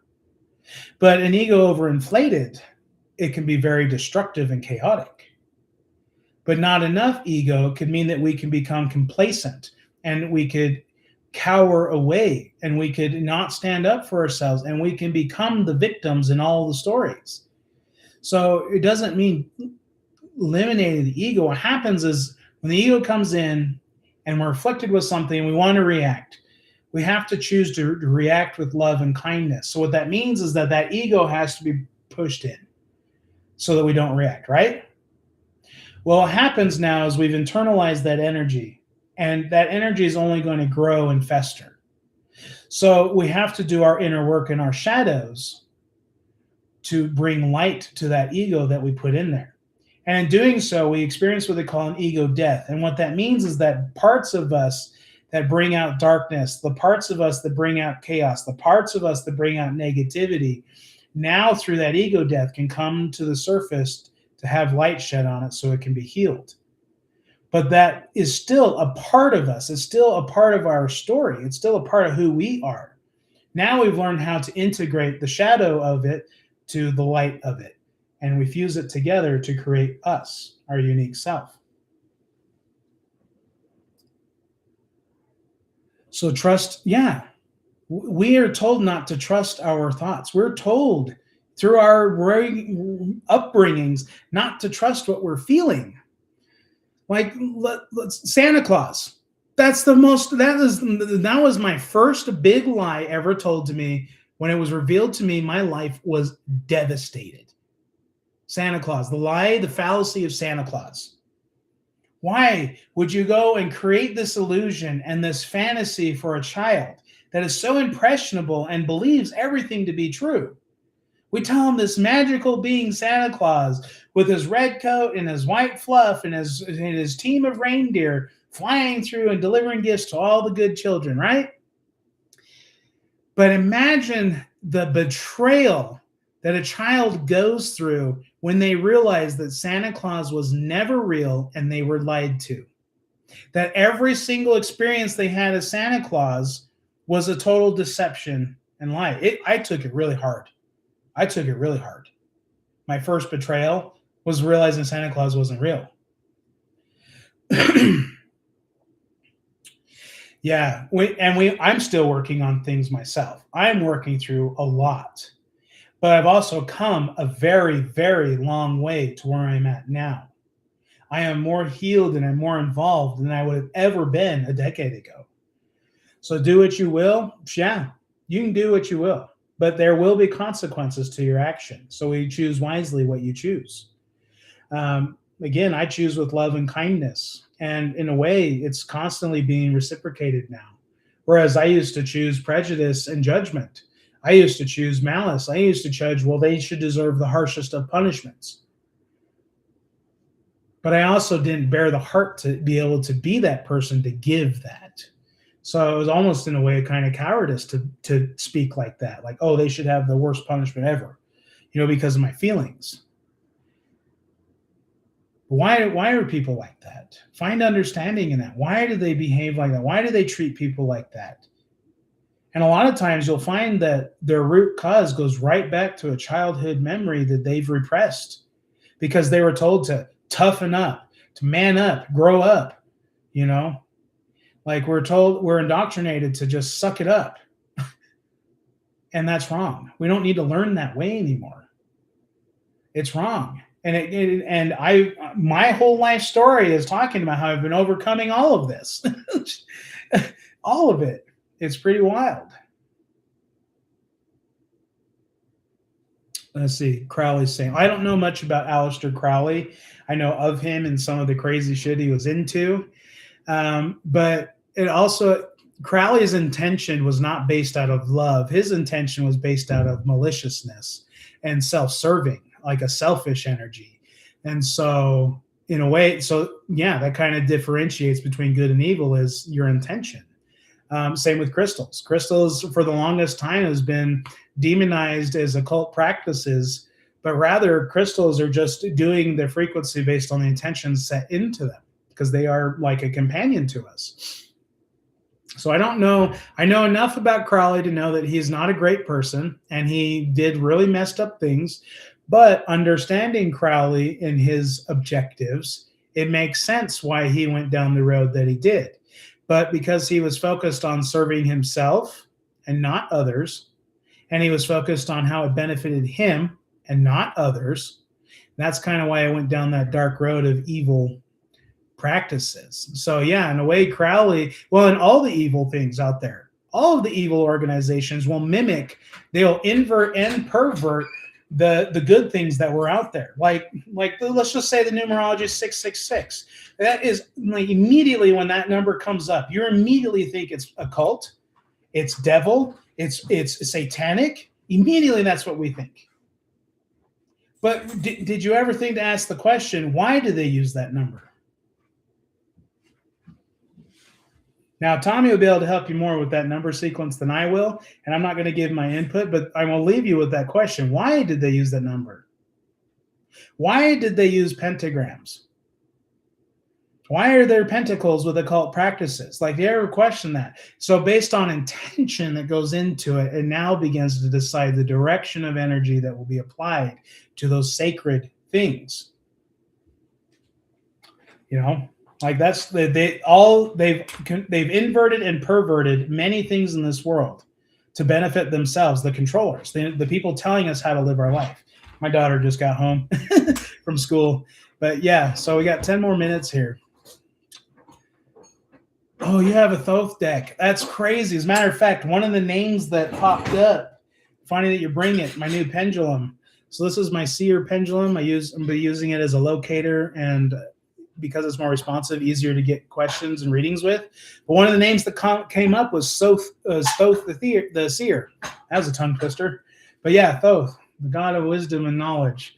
And I've learned a lot from it. And if you haven't read it yet, I would definitely give yourself a good read to the Emerald Tablets. Oh my gosh. As a matter of fact, I'll show you the book I got. I'm almost done reading it. It's super awesome.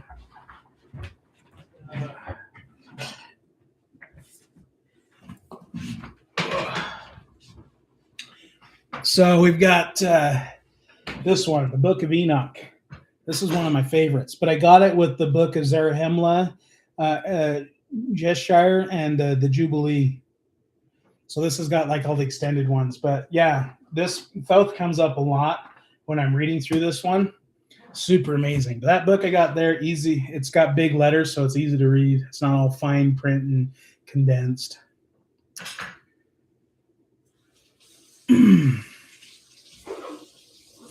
Has she worn the Google shoes yet? No, I don't think so. She likes her Vans that I got her. Yeah. Well, they weren't they were hiding the truth, but because their intention was self-serving, they withheld the powerful parts of the truth. So, and this is where it's going to get very controversial, and I'm not going to go a lot into it. But a lot of Christianity, they talk about the King James Version Bible being the most accurate and true word of God, right? That's what they teach. The King James Version, most accurate. I disagree. Who is King James? Who is the King James that wrote this book in commemoration of he? Who appointed King James to all of a sudden be this magistrate, this patriarch, this whatever? He's a king of a kingdom. Who appointed that? Oh, he did himself. Well, that sounds pretty malicious and self-serving. So, the Bible that he originally had, which I do have a copy of,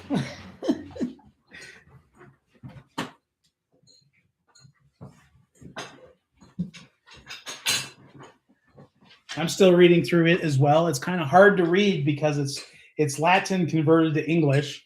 But this is the one that I've been reading right now, which this is what King James was using when he revised his version of it. Who wrote it? It obviously wasn't him. It was just the King James version. He didn't write it. He employed somebody to write it. But who was really a really popular writer back in the day? It's going to blow your mind. And I encourage you to do your own research. And I'm not going to admit anything, but I will say that Shakespeare was really popular in the time the King James Version Bible was written. Anyway, interesting. And I only say that because, well, I went through Macbeth and then saw very, very identical phrases and words to the King James Version of the Bible. Throwing that out there. Some people argue that, oh, he wrote that in lieu of the Bible. And it's like, oh, no, they came out at the same time. So there's that there. I believe that Shakespeare had something to do with the writing of the King James Bible that is told as being that. But here's what's interesting come to find out is King James, when he had written that edition of it, he understood the powers of this manuscript, the Word of God, essentially, right? He understood the powers of that. But there were things in there that took the power away from the monarchy, took power away from the controlling factions. And the stuff that was taken from them empowered the followers to believe in themselves. So he created a book that says, oh, create this book. It's going to be amazing. I can lead the masses. I can build this amazing empire. But take out the things that would make us look bad.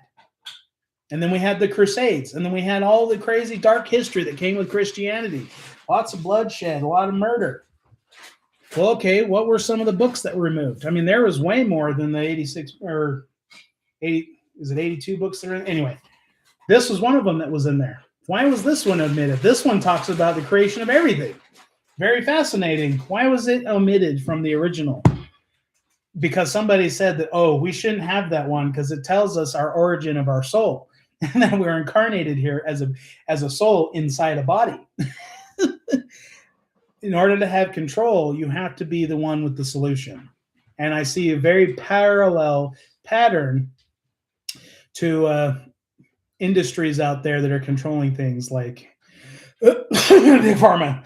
But anyway, so the medications, it's very parallel. The power and control, saying that only we can save you. Only we have the ability to atone you. Only we have that, not you. You don't have that. You have to follow us, and you pay your tithings and give us your home and all that stuff. And then we can bring you. Oh, I have them. I was showing them. But yeah, so it's important that we acknowledge the very power that we have as a being. We are a powerful soul. We are a divine soul. We are a soul embodied in this. Now, this reality feels very 3D. But we're in a fifth density existence right now. And I'm telling you right now, it's crazy how we can create our worlds immediately. And I use my means of controlling my world through my tools, my beautiful little specimens, like my gene manifestors. Yeah, left the Catholic ways and went on his own. So yeah, and why was Christianity divided into all these different sects that basically told all the same things, just slightly different?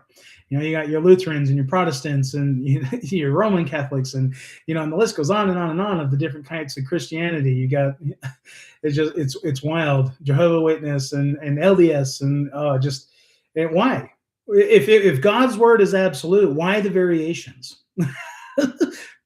one of the discrepancies that I talk about with, like, I don't understand religious dogma anymore because they all say the same thing. Like when you look back on all the stories, like 30 miles away back, like way far back, you begin to see that all of them are on the same train leading to the same spot. Spirituality can exist without religion, but religion cannot exist without spirituality. As a matter of fact, I now perceive religion as a way of profiting off of spirituality in a way for self-serving benefits. Now, the followers of these religions, though, I will clarify, they are good people, most of them. Most of them act on behalf of their faith based out of the kindness and love of their heart. I do not want to take that away from them. But what I do know now is that the power of these organizations keeps people trapped and feeling small. And religion served me to a certain point, helped me establish moral grounds, helped me become something. But when I let go of that and expanded my mind exponentially elsewhere, started researching into all of the practices, just like Yeshua did. When Yeshua was walking across the earth and learning from the masters of the world, he went everywhere. So he learned Buddhism. He learned how to meditate. He learned how to do yoga. He learned how to do crystal healing. He learned about magic wands. He learned about all of this stuff. He learned about Reiki energy. He learned about your Kundalini. He learned, so many things he learned about. And he learned from masters of these things all over the world. And he was sharing it freely with people.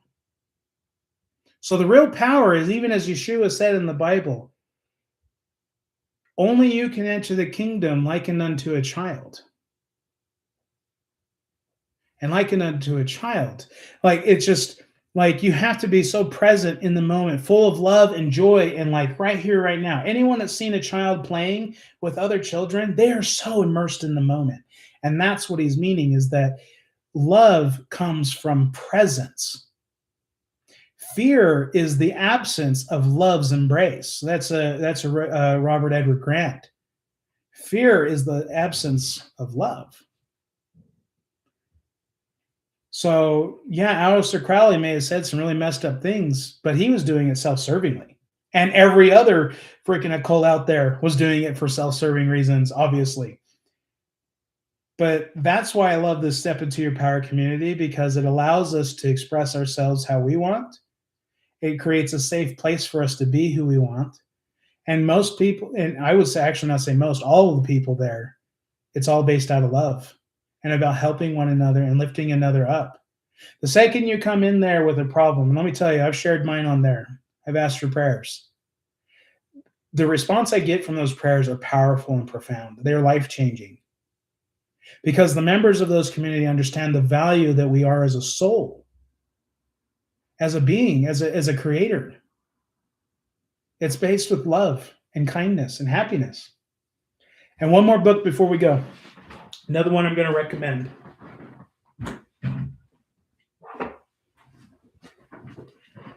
If you haven't already done it, I would highly recommend it. Now, I recommend it a lot in people. I can show you the books, but Joe Dispenza's Becoming Supernatural is life-changing for me. Understand who I am as a soul on a scientific level. Using the 3D reality that we understand is everything, he's using the same science to prove what we are as souls. And it's amazing. It's life-changing.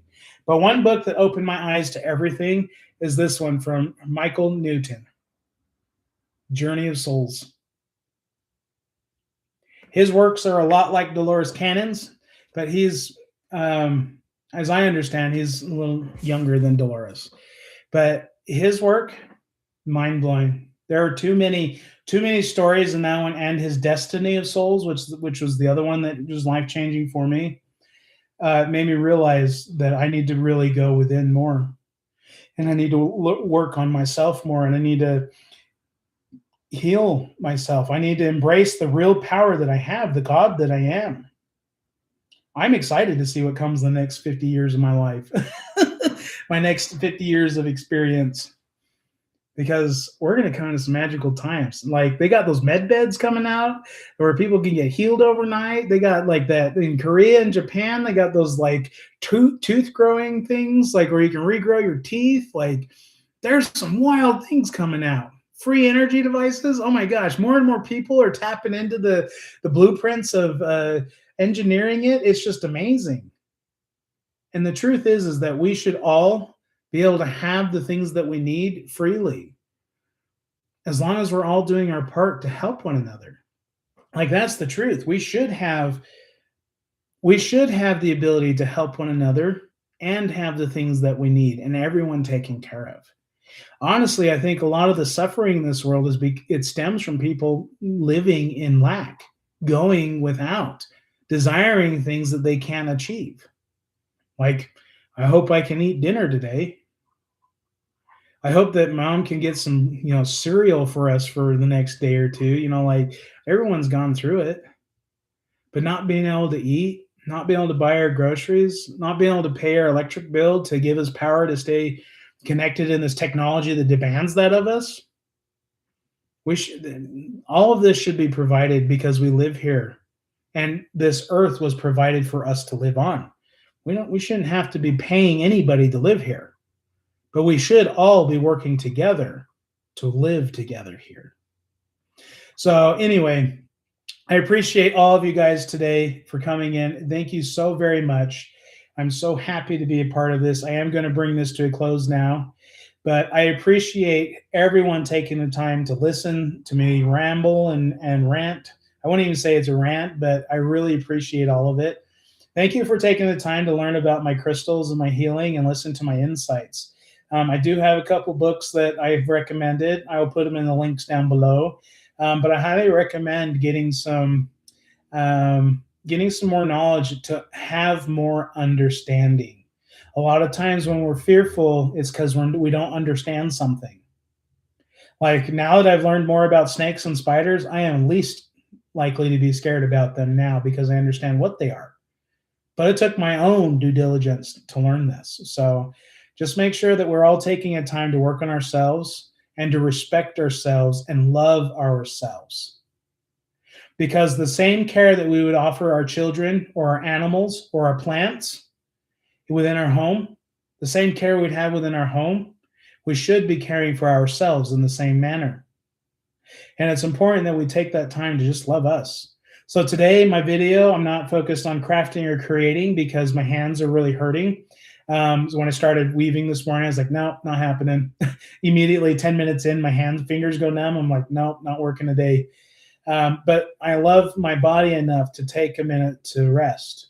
Now, my livelihood depends on my creations, but I do also need to take a time to fix myself. So thank you guys. We have been hijacked, but people like me and you and everyone else out there sharing the good word, we're here to break and hack that matrix to make it our world to play in, not theirs. It is our world to create what we want.